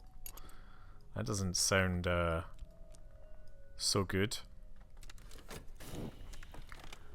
I have founded my cult. This is a step to greater power. Ooh. Collect also. I now have the Order of the Bloody Cup, who's being inspected by Inspector Wakefield. Neville is now a believer. So I think I can actually use... what I'm going to do now is induct this hanger-on into the cult. So I drop the Order of the Bloody Cult in. I put a hanger-on in here. The Red Secret. And so now I will induct him and they will become a pawn. There we go. Okay. Collect all. What was that? Oh yeah, that was the ability to read Sanskrit. Mr. Alden, the supervisor of records, has called me into his office to recognize my diligence. I watch the mole in his neck as he talks and talks and talks. But at the end of it, I have a promotion. My new position is better paid and the desk stands by the street window. But I work directly for Mr. Alden now. Mr. Alden is known to be exacting. So I get funds, but I get a better job. I am better paid than I was. But Mr. Alden has taken an interest in me. Mr. Alden is very particular. Mr. Alden likes things done just so, and Mr. Alden has never believed that I'm qualified for this position. So what'll happen is after 60 seconds it will ask me for reason, and I need to have the reason available. So early on in the game you can sometimes find yourself running without the passion or the reason or whatever that you actually need. So I'm looking for something to put into this verb right now, and it seems that I don't have anything. Let me just see. Oh, so I actually do have some reason I could study. But I will need that. I'll need this one in 47 seconds.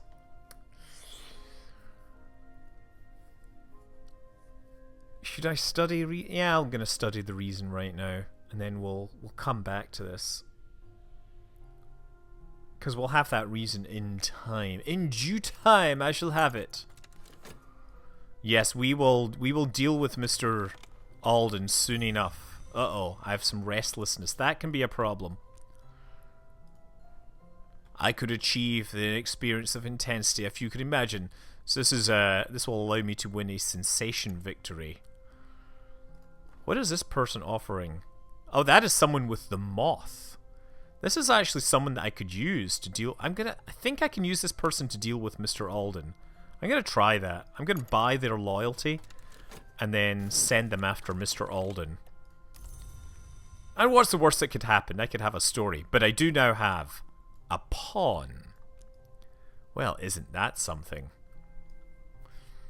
Let's talk to Poppy Lascelles. My dear, I've been waiting to talk to you. Sometimes I fund scholars of the invisible hearts. I'd like to offer you my support, a substantial contribution, and all you need to do someday is to introduce me to somebody else who'll end matters properly. She smiles benignly. Add passion to accept or reason to interrogate her further. I think I'm going to accept. That's exactly right. I'll come back tonight.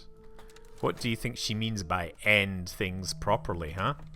Now this thing has popped up here is sickness. It's taken one of my health cards and it's going to flip it around and turn it into an ailment. So I'll have a limited amount of time to fix it before it becomes permanent.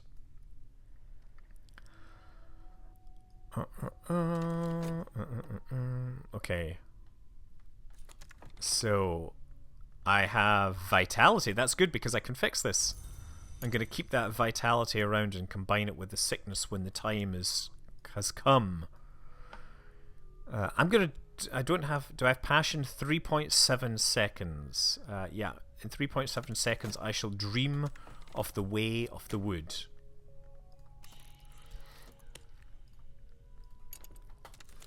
Okay, and I have an experienced swindler who might be able to help me with Mr. Alden.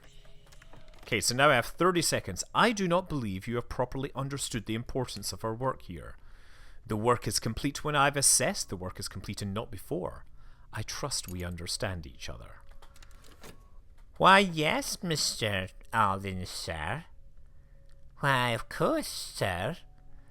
Why, yes, of course. Work is done when you say it's done, sir. Okay, we're going to buy a book as well. So I'm going to send the experienced swindler to deal with Mr. Alden. Okay, so I got erudition from my reason. We're going to have a book in about 20 seconds.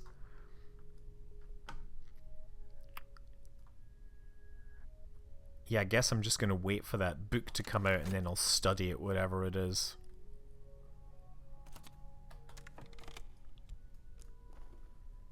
In the season of rags, Poppy will return. So what has she given me? She's given me silver spintria and some fun. So silver spintria is like the currency of the underworld. Initiates of the hidden world use spintria to pay for services. They can easily be sold for more traditional funds. Silver spintria are more valuable and usually display scenes of debauchery on their reverse sides. So that's one thing you can do with it. Meanwhile, yeah, let's try and find some more recruits. Let's talk about this more powerful thing. Okay, what's my situation? Passion! Oh no, I was waiting for a book, wasn't I? Let's see what book comes out. On this occasion, I've determined that your work is of an acceptable standard. You may go. Be punctual tomorrow. So, that's right. I forgot. Now I've started this person. Damn it, damn it, damn it. I shouldn't have done that. Where's the dude that I hired here? He's going to expire in 76 seconds. Oh, man, that's a bad mistake. Oh, man, I paid for the swindler and then I forgot about him. So I'm going to have to work for Mr. Alden again. Ah, what a foolish person that I am. But I did get a book. De Horis. Oh, but I can't do it because my Latin skills are insufficient. Okay, well, let's study passion. And we'll upgrade our stuff. Meanwhile, yeah, I'm gonna go and buy another book. Because we get tons of money. Sell it for cash. I am causing a ruckus and I am stuck. We're also orbiting a dock. Yeah, we also did orbiting. Ah! Now I have entered the realm of the dreams. We have the Worm Museum, the Peacock Door, the Tricuspid Gate, the Chamber of Ways, the Mallory, the Spider Door, the Red Church, the Stag Door, the Mansus, the Ascent of Knives, the White Door, the Painted River, the Orchard of Lights, the Lodge of the Sage Knight, and the Wood. Now, do I want to explore with a rumour, or shall I look at one of these other options? I think I'm going to enter the Temple of the Wheel. Well, that's not useful to me. Last night I came in the wood to the high jagged rock called the Temple of the Wheel, its flank patched with black lichen and eye signs, opened like a mouth beneath my hands, and I walked in the whispering space within. The gods who were stone, the first of the hours, are almost all gone now, but here their voices remain. Wheel, flint, tide, the others without names. Cool stuff, huh? Subtle flaw is just, again, way you can exploit things, but not useful to me. What did I get from Morland's shop? Apollo and Marcius. Possibly useful? Wish I could go exploring with that person. Such a waste. I gave them money and then they ran away because I screwed things up. I'm gonna have to be careful. Oh, you know what? What I need to do actually is dream on this affliction with vitality if I have it. Do I have some vitality sitting around? There we go. So that will heal the injury. That's the most important thing I can do there. Meanwhile, I am going back to the bookstore again. Money, money! Yeah, Mother Eric, it's 3 AM where you are. That means you must be on the East Coast or something like that, right? And they want somebody... So mad! I went and spent money on this swindler and he'll not be able to help me. So what do they want? Passion, or reason. I get plenty of reason. So they'll just take it, you see? These guys want reason as well. So I get 2 passion, alright, glimmering. So I'm gonna get both of these. Because by taking 2 glimmering and combining with that book I can get extra passion right now. Morland's shop has bestowed upon me another publication. If I can find it. Like I don't... Oh, the skeleton songs. Oh yeah. Poems of greedy delight, composed by the possibly pseudonymous Arabella Dusk, the rumoured heiress turned madam turned priestess.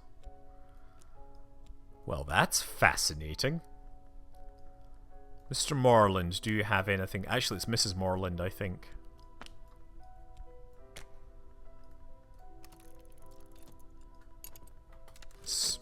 Oh, should go there. So this is counting down. I need a victim, but I do have a victim on hand. The sick room glows close and stale. Time to get up. Once again, I have done the right thing, so that's fine. 60 seconds, I can possibly end up with something, and my health has been restored. Okay, let's go exploring in the Way of the Wood with passion one more time.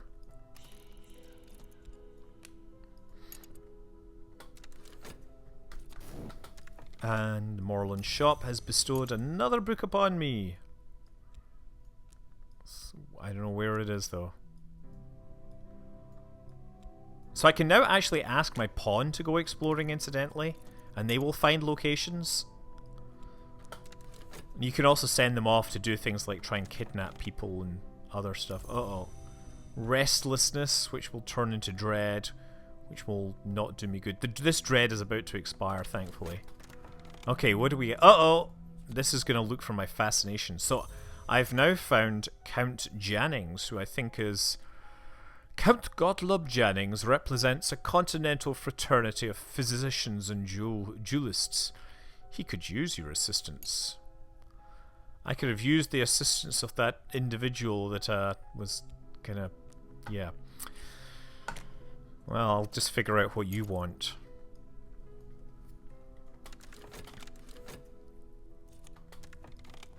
Okay, Pawn has found Streets by Moonlight. You can go and explore that. Oh. And then here I get 2 Glimmerings, so let's combine it with the Poetry Collection so I can enhance my stats. And Count Jannings has come back saying that he wants a substantial guide to the heart. Something of which I know very little about because I am not a person with the heart. I'm going to look again for somebody that can help me. What is Neville's skill? So Neville is experienced with the lock. That may not help me with Mr. Alden. I need someone, I think, with Moth. Ah! I found an occult scrap. Ah, yes. This is all... I walked through the woods last night and the scissors worked in the distance and furred things crammed my mouth and swarmed my ears. I felt the old urge to drop to all wolf fours and nose among the roots. But I remembered that I walk upright by day and I know fire and steel and words. And at last I found where the velvet had concealed a secret on-tree bark beneath moss. I read it then with the tips of my fingers, and I think now that I could write it in full. So I've learned a scrap of occult history. So this is like lore knowledge, and it's kind of different from the other knowledge. See, these are knowledge, these are lore, right? The Barbers and the Ardent and all that. These have specific aspects. This is kind of like general knowledge. But this is what this guy wants to know about. I think secret histories is what he wants. But this is level 2, and I need level 4. Okay, so collect all. But I think, is it that I dream with that and with that scrap? And I think, I'm trying to remember how I get to the next level. Oh, I got some contentment, which will be nice. Consciousness of Radiance. It's not what I'm looking for. Okay, exploration. And I gotta get back to my day job because it just expires if you don't. On the white, it calls itself. Yes, it's on the, you know, cold-hearted snakes and all that. So I have more passion, and let us read On the White. That will teach us about... On closer inspection, the work seems to be a theory of aesthetics, or perhaps a set of warnings about the dangers of painting. So dread and contentment. This contentment is going to disappear before I have a chance to use it. Fascination. Keep feeling fascination. So that's the power of the moth. Bright light through cracks. My mind is brighter than ever was. The higher I rise, the more I see. Ah! Yeah. We've got 70 seconds before we have to sacrifice someone. I don't think I'm going to have time to actually find someone else. So, this pawn. Sorry, thanks for your help. Let's see what we find. Oh, we have consumed some dread. Too much dread here will end me. Oh, this guy's asking for reason because he says that our work is very important. So I gotta devote some of my effort to it. I found the secret of the sexton. Certain knowledge, it is said, can be expressed only through the particular quality of a silence. It has been suggested that one can only read such knowledge with one's eyes closed, but only by mischievous commenters. Use this right. Mischievous commentators. Yeah, there we go. Okay, did I find... Yes, I found another acquaintance. Pope Chieftain. A bellowing and unorthodox Catholic with a mystic streak and an untrimmed beard. You might be able to recruit this acquaintance as a follower. So, yeah, I can. How you recruit them as a follower is... You do the Order of the Bloody Cup, you put them in there, and then you need the aspect of your cult, which is a red secret, and it needs to be at least level 2. This one is ready. Now, as you get better in the game, as you go higher up, then you can promote them from believers to being disciples, and finally you can promote them to being exalted members of your cult. Okay, Apollo needs to be the next book that we study. In the original myth, Marsyas lost a musical contest and was flayed by Apollo, who later regretted it. In this version, Marsyas' skin has a further history. That's great. They write about the skin. Okay, visions pass over me, blah blah blah blah blah. We got some glimmering, which isn't going to be that useful. Fascination. Let's go to Marlin's bookstore again and buy some more stuff. We're just going to be buying books because the books are going to be very useful. Okay, what did we learn? Ah, we got more dread! No! We get too much dread going on right now. We need to deal with this. So one way to deal with dread is... Okay, this thing is going to suck in the dread, so I'm just wondering what the best thing to do here. Yeah, what I'm gonna do is spend money on dreaming. In times of a special crisis, I might visit a discreet pharmacist to purchase a tincture of opium and make my dreams sweet, but only in the times of a special crisis. This is a risky way to gain contentment.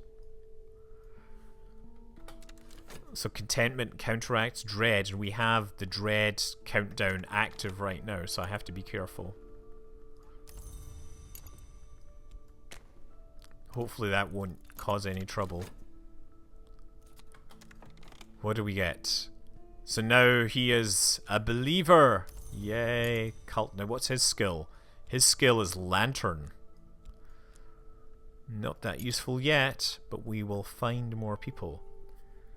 So the investigator is also out, and they're looking for Mystique. They have Mystique, and I've had too much of that. So maybe I shall stop talking about this for a little while to make sure the inspector doesn't find much more. Besides, Poppy is now saying, "This is the time, my dear. The sun in rags requires his conclusion. Will it be you, or do you have a friend?" "Oh, what a loyal friend you have here. Do say goodbye now." Bye-bye.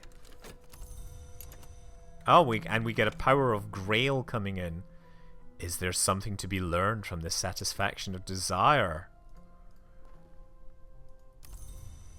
So, oh man, hopefully this will grab the contentment in time. What shall I dream on? The Way of the Wood.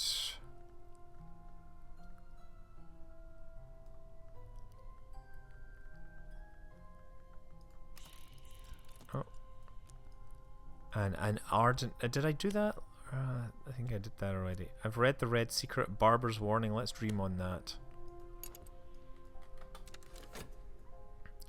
Do you make away with your friend? I have several friends. They are becoming members at this rate. I've learned a thunderous secret of the heart, which is good because if I can raise this to level 4, I can promote this guy. I can do this guy's work. There are common sentiments in every thunderclap. Let us acknowledge them. Okay, now let's read the skeleton songs. In Arabella's introduction, she explains that the book was to be illustrated, but that the Suppression Bureau would not permit it. She hints that the illustration still exists somewhere. The book is dedicated to Sir Percival of the Red Cup. Well, isn't that fascinating? Marlin shop with some money. So I think De Horis is in Latin, right? Yeah. And the orchid is also in Latin, so I need to get a book on Latin at some point.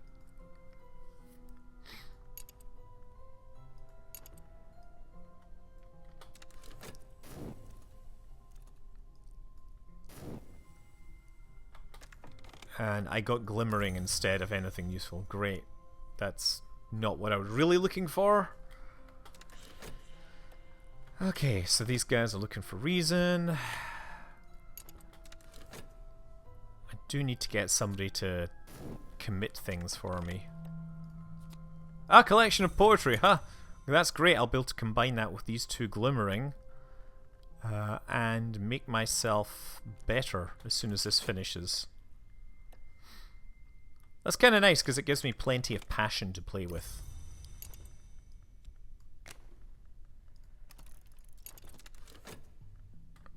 Hey, could you go exploring in the streets for me? Chile. My follower is gone.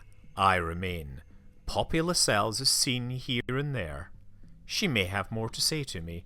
She has left behind a chilly atmosphere which can be used if your cult is based around the white. Okay, where's Poppy's card? Poppy's card goes there. Let's move that. We'll talk to her. I am, Poppy says with a girlish giggle, curious about, you know, the arts of blood and ice. It's silly, but allow an old woman her whims. Will you help me? Boy, should I help her? I mean, she just murdered one of my friends. Sorry, sacrificed for the good of everyone. I've learned a red secret. Now, what I can do with these two is I can combine them to make a higher level secret, which will be good, because I need that. But right now, I'm going to throw this in here and get my glimmering to give me more passion. Oh, didn't click start, did I?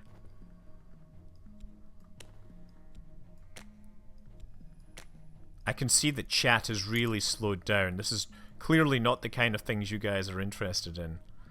In the display cases of the Impossible Museum, I always see an apple, white as snow and hard as marble, a golden beetle in a stern box, a coy geometry awaiting my touch, a black envelope bursting with spring, a brass opera box for instruments of record and measure, a storm in a tin.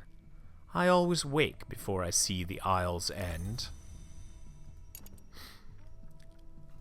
You're trying to wrap your head around the game. So part of the game, right, here's the thing. Part of the game is trying to figure out the rules. And the fact that I sound like I know I'm playing it is because I've actually played it quite a bit. And so I have a clue as to what's really going on here. And so what I'm trying to do is climb the mantis by dreaming on this, and it will dream with different options here. So I think the Thunderous Secret, I guess, is the next thing I can dream with. There's something, I can't remember which one it is, but that pushes you up to the next step. Okay, here we go. Now Poppy, what does she want? She wants a substantial commission on winter, so I need to learn the next level. Sexton's Secret is level 2. We need to get to level 3. Level 4, sorry. Neville has found some interesting streets for me to explore, but I'm worried about Dread, so I think I will stay away from them right now.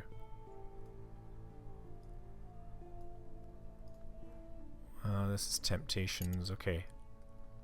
And he has stopped investigating, so I'm going to start talking about the secret. Now, what you can also find, by the way, with Scraps of Knowledge, is places you can raid, right? Like secret places that have books and everything. You're wondering if you've ever won. Yeah, you can win, definitely, but it takes a while because you have to perform evil rites. By the way, this right here, this rite uses an instrument of power to set the blood afire. Fire is legion in the skin of the world. The assistant rarely survives unharmed. You basically have to sacrifice a cult member to get things. Yeah, I guess I'm going to send Neville out exploring. Maybe we can find that person again. Okay, who did we find? a hireling with the moth. No, I want someone that's level 5 before I'm going to send Mr. Alden. I want someone that is truly capable of dealing with this. Okay, and I got my passion. Okay, so next step. We've both of these, we don't know. Yeah, we want to combine a red secret together. Certain words beg to be spoken. It is tempting to spend time in their considerations. By using multiple copies, I'm basically able to get it to the next level. I've been able to summon demons, which I've used in raids, and then I went mad because I was, dealing with demons too often. I remember the Hersault wrote of this, and I've labored up floorboards and wriggled down snugly. Now I am compressed beneath them like a hidden corpse. The air stinks of hot dust. My mouth is full of splinters. This time I haven't learnt what I hoped to learn, whatever it was. And I've got more dread! Not good.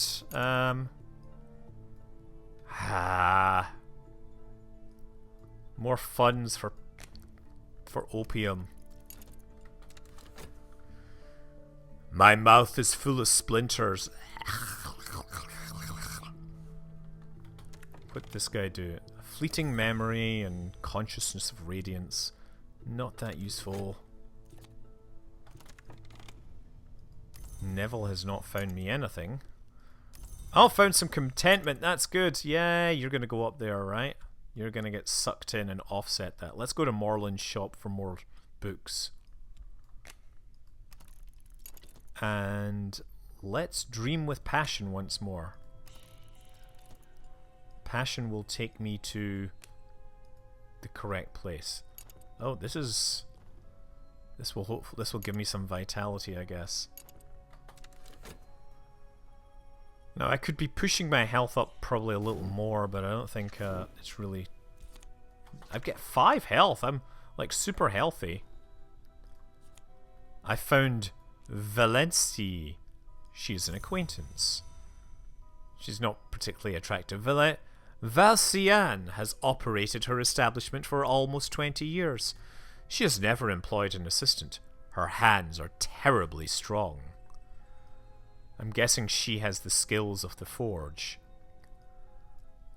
And actually, since my cup is in there, I can't... Or sorry, it's in here. I can't currently do anything about recruiting her. And the inspector is out looking, so... Don't want to give him too much passion, or too much mystique at this time.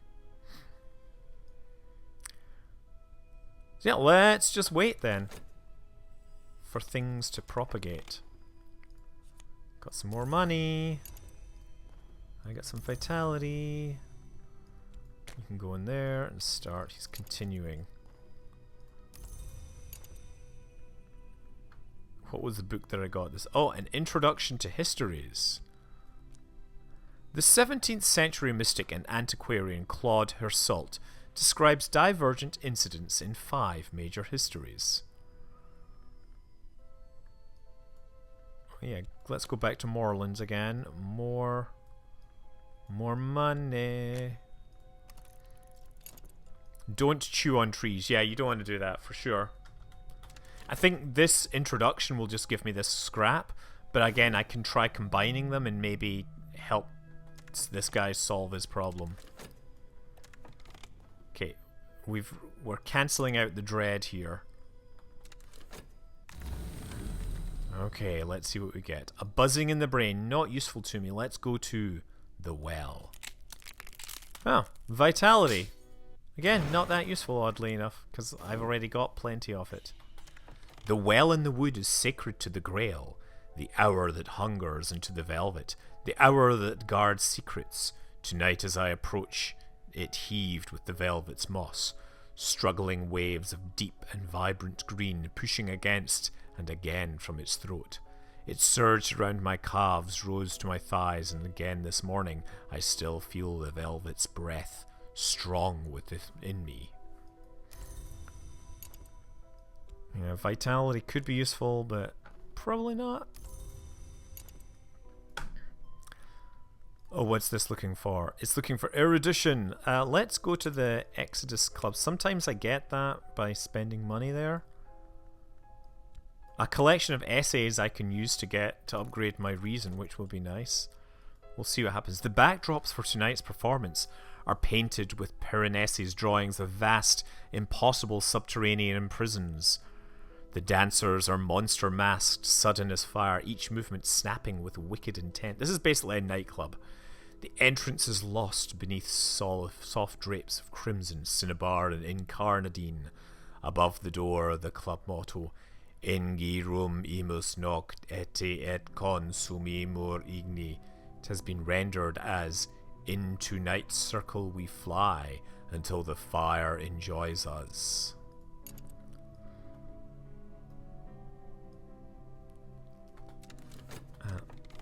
Back to some dreaming.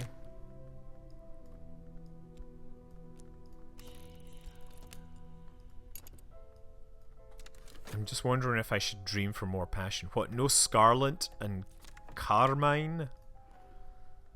I found glimmering rather than erudition, which is unfortunate. Because that means that I will fail one of my tests, right? So I got 1 success. You need 3 successes to get 100%. If you don't, then there's a chance you'll fail. Well, let's go to Morland's shop one more time. See if I can find the book that I need. And he wants some extra attention. So what happened? This time this research has failed, but I've learned the lessons of experience. So, yeah, I got... What did I get? Oh, I got some erudition. Well, that's great. So I guess if I wait a minute... No, it's going to take a whole minute, damn it. What can I do in the meantime? I can read the introduction to histories. Let's do that. The prologue warns at length of the inquieties of one Julian Cosleys, a former colleague who Hersault now describes darkly as a worm of worms. It seems Cosleys advised Hersault early in the writing of the book, but Hersault later became suspicious.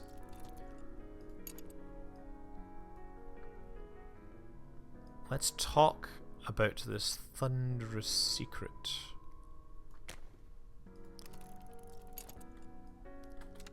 Now, the game has lots of shades of grey for red for sure. Uh-oh, we got some more restlessness, and that will turn into dread. Fighting against the dread.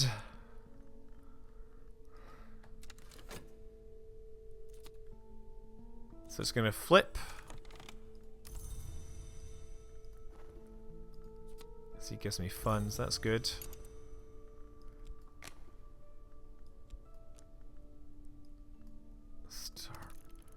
Yeah, I can't spend any time painting, unfortunately, so it's hard to deal with the restlessness.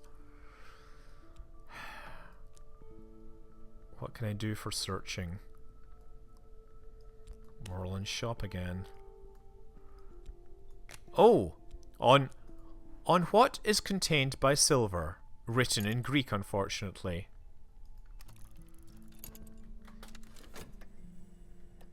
Yeah, there are colours that are described as not the kind of colours associated with the survival of the originator. We're still playing Cultist Simulator, and I am climbing the Mansus looking for clues.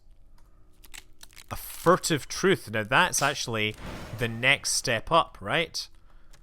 The velvet is strong at the well in the wood, and the velvet is the hour that keeps secrets. But now and then she lets a little secret fall like a crumb at a feast. Last night I found a moss-clad rock written all around with the secrets of another history. I might give thanks to the velvet, but it will be wiser not to draw her attention. I'm going to have to dream with funds again to get some opium.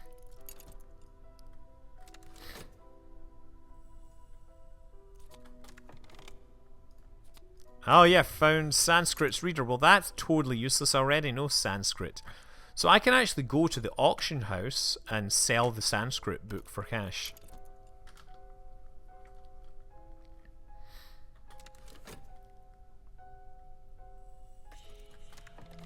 Okay, and I got an occult scrap. Oh, yeah, okay, so that's the scrap that I got, but I should get something better. There, furtive truth. But I also have this. So if I want vitality, I should throw some health in there.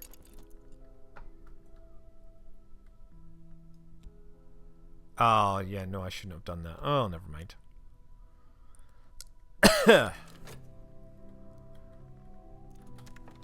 I got some contentment. That should counteract the dread.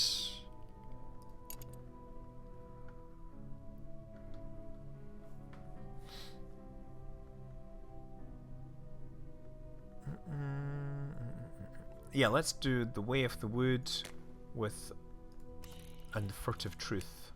The next step up, see if that helps us get any further up the Mensis. He wants the extra attention again. Now I'm not sure how long it's going to take for me to actually make this thing. I now have the stuff I need to perform this task that he has asked me to do. So there, I made 2 funds. That's nice. I sold the book at a profit.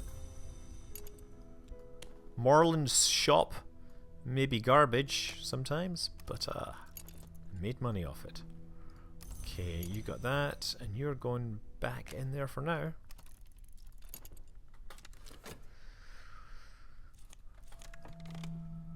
Okay, so we got some passion, and we got a hanger-on. Oh, boring. Hangers-on are crap.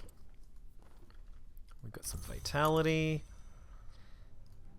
So this is in Greek. This is in Latin.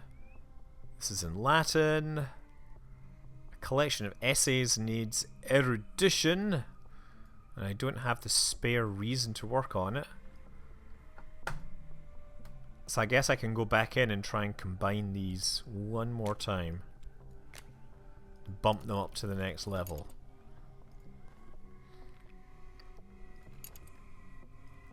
And meanwhile, I will talk about a thunderous secret one more time, hoping to acquire.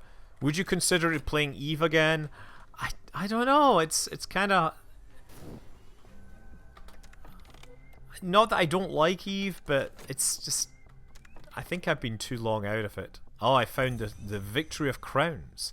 Erratic accounts by one Aaron of the hunting and consumption of supposed immortals by shadowy cults and assassins. Published in the late 19th century. That will be useful. Oh yeah, here's my affliction. I need to make sure I dream on that affliction soon. I found fascination. I kept feeling fascination instead. Okay, so let's dream on my affliction with my vitality. Vitality. And that will fix that.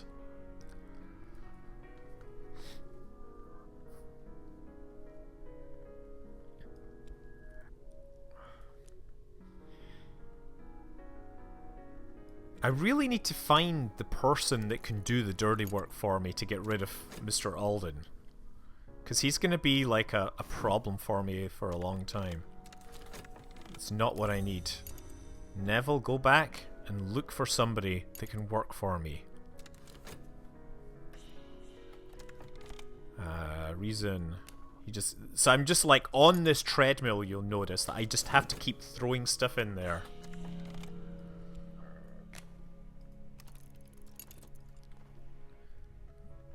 I am looking for reason. Do I have spare reason? Probably. Oh, I do actually, yeah. It's a good thing that the person that's talking to me wanted passion, because I have plenty of that. Who's this? This is a fortune teller who's skilled in the lantern. Someone who I might pay to enact irregrettable necessities. Sure, I'm going to try this person. Right? She will be the one to deal with Mr. Alden. When the time is right. In the middle of the night. Because it's going to be a minute before I get access to her. And then while that's happening, I can also write up the commission for this dude, Dr. Idem Al-Abin. I need to get rid of that last dread as well.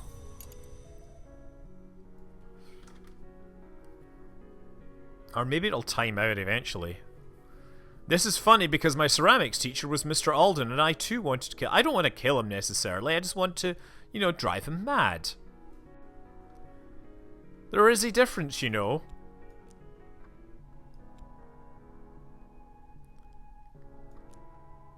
You know what, I'm gonna dream on this because maybe the passion will help. I shall dream on a furtive truth. Perhaps that will push me further up the mountain. The Mansus. Did he make you do extra work, dimming your reason? He was mad with dank ceramics. There you go. I found Clovette. She is an acquaintance. These ones I should upgrade to believers soon. They will have skills which will be useful. Clovette is happy in a way that brooks no counter-argument to happiness. Now Clifton improvises new prayers rich with solar metaphors. He still shouts like a soldier and drinks like a sailor. Well, that's interesting. Yeah, the things to upgrade them are currently being researched here, and we are looking for Glimmering, which will probably not be ready in time, unfortunately. 23 seconds versus 21 seconds, that's unfortunate. Ah yes, we have the fortune teller. We shall make sure the fortune teller does their thing. I'm gonna go to this club because sometimes you can get glimmering by doing that.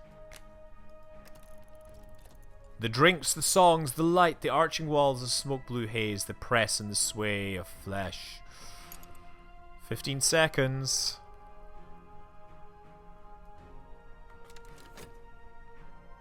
Waiting for it. What do we get? I get contentment. Well, that's better than nothing, but I'm going to fail one of these again. He wants my help.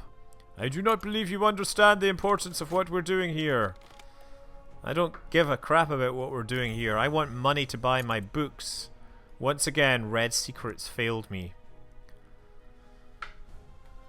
Oh wait, actually, increasing my understanding of Grail lore. Great, can I do anything with that? It'd be nice to know. Oh, the Victory of Crowns. Let's study that. The assassins are, according to Aaron, the agents of a power called the Colonel. A soldier of the secret masters. The accounts go all the way back to Roman times.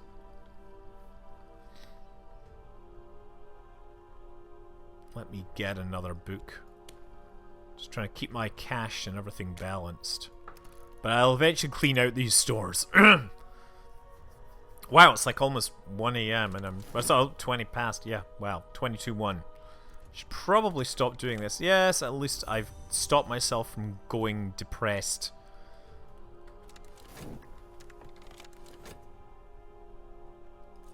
This will give me something. Aha, it gives me erudition. I have got 2 of these, so I'll be able to study them together. That's good. And I got some passion. And I got this guy. So, I'm going to send my fortune teller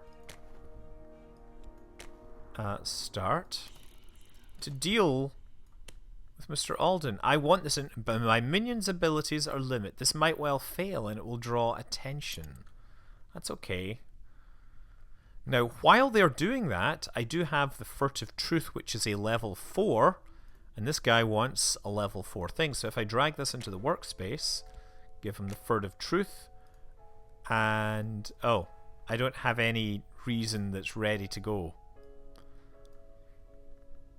Well, I'm gonna have to wait.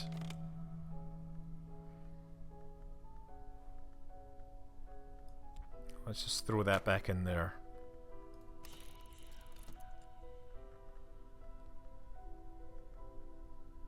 I think I need a level 4 to get in.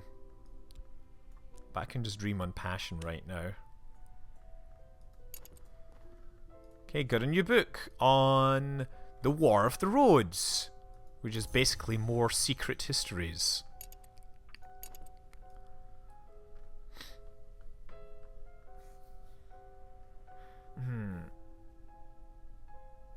trying to think what to do next. Well, let's just go back to Moorlands. More books. More books. Maybe I'll get the ones that I need. So at this point, it kind of becomes a very slow kind of... I don't know. You're just trying to collect the right cards to match up all your things. Actually, you know, here's one of the things I should show you is the rights. So, you know, you have invocations. You can click on a card slot and it'll show you which cards are available. So, for example, the Thunderous Secret. And then you can drop in a victim.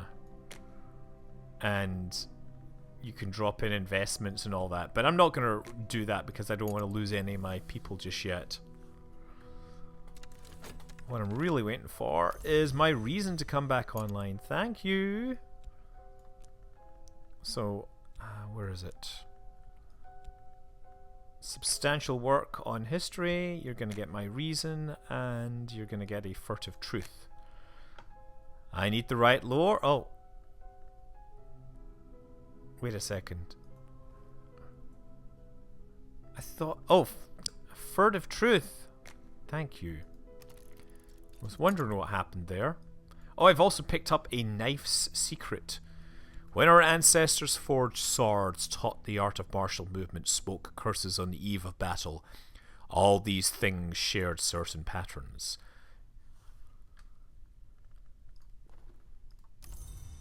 But what I've got here, collection of essays. I have a pair of these erudition cards that will boost my reason by 1, and that will put me in a better position than I once was in. Neville, go exploring. You know what, actually, I just need to buy the book on Latin and Greek. Because I've got a lot of books worth reading here.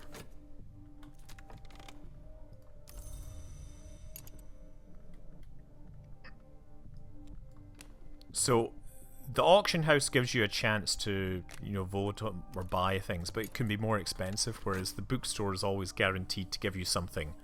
And you'll notice that I actually sold it in some cases. Okay, what did we get?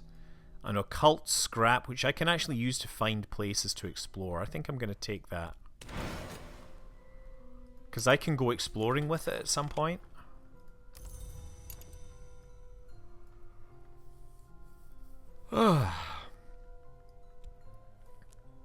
I don't have the lock here yet, and I don't have any lantern.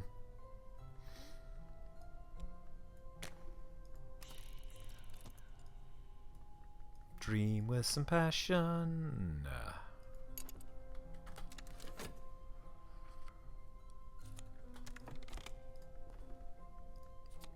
I found the Orchid Transfigurations again in Latin, which that's give me my Latin book. There we go.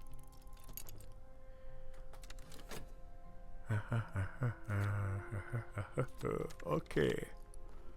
Extra reason. Good. What happened? The minion has returned. The annoyance is no longer capable of lucid speech, let alone capable of annoying me further. There, Mr. Alden has been dealt with.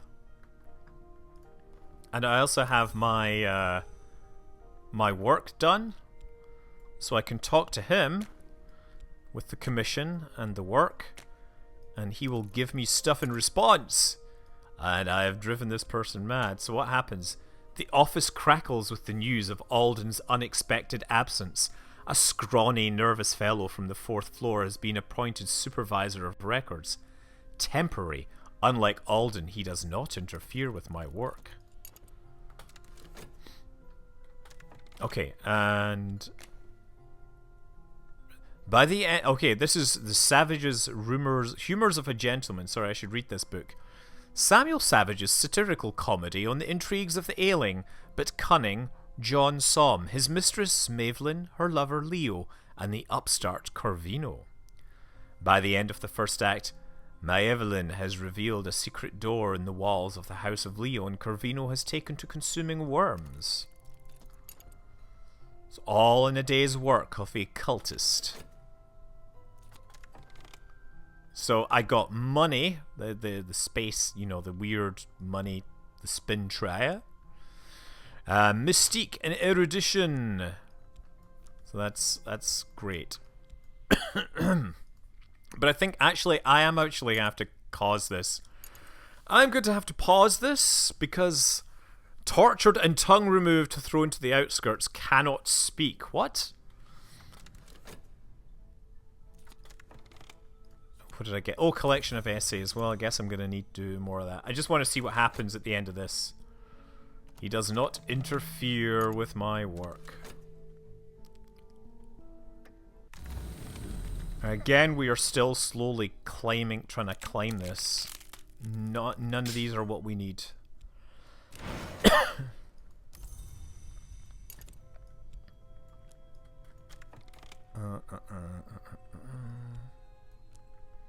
Oh yeah, I should try dreaming with the edge, right? Because eventually the right lore will change the way you rise up the hill. Once again, he has found nothing, and I have found restlessness, and I shall soon turn that into dread. But with Mr. Alden, what happens? Ink paper in the fizzing of electric lights. The office is dark when I leave, but I leave at the appointed time. So Mr. Alden is no longer slowing me down. So anyway, I'm gonna pause this, quit this, or whatever. It said there are secrets written on the walls, but the manses have no walls. That sounds about right. I'm gonna save and exit. Thanks for watching, guys. I appreciate it all. You guys are fantastic, seriously.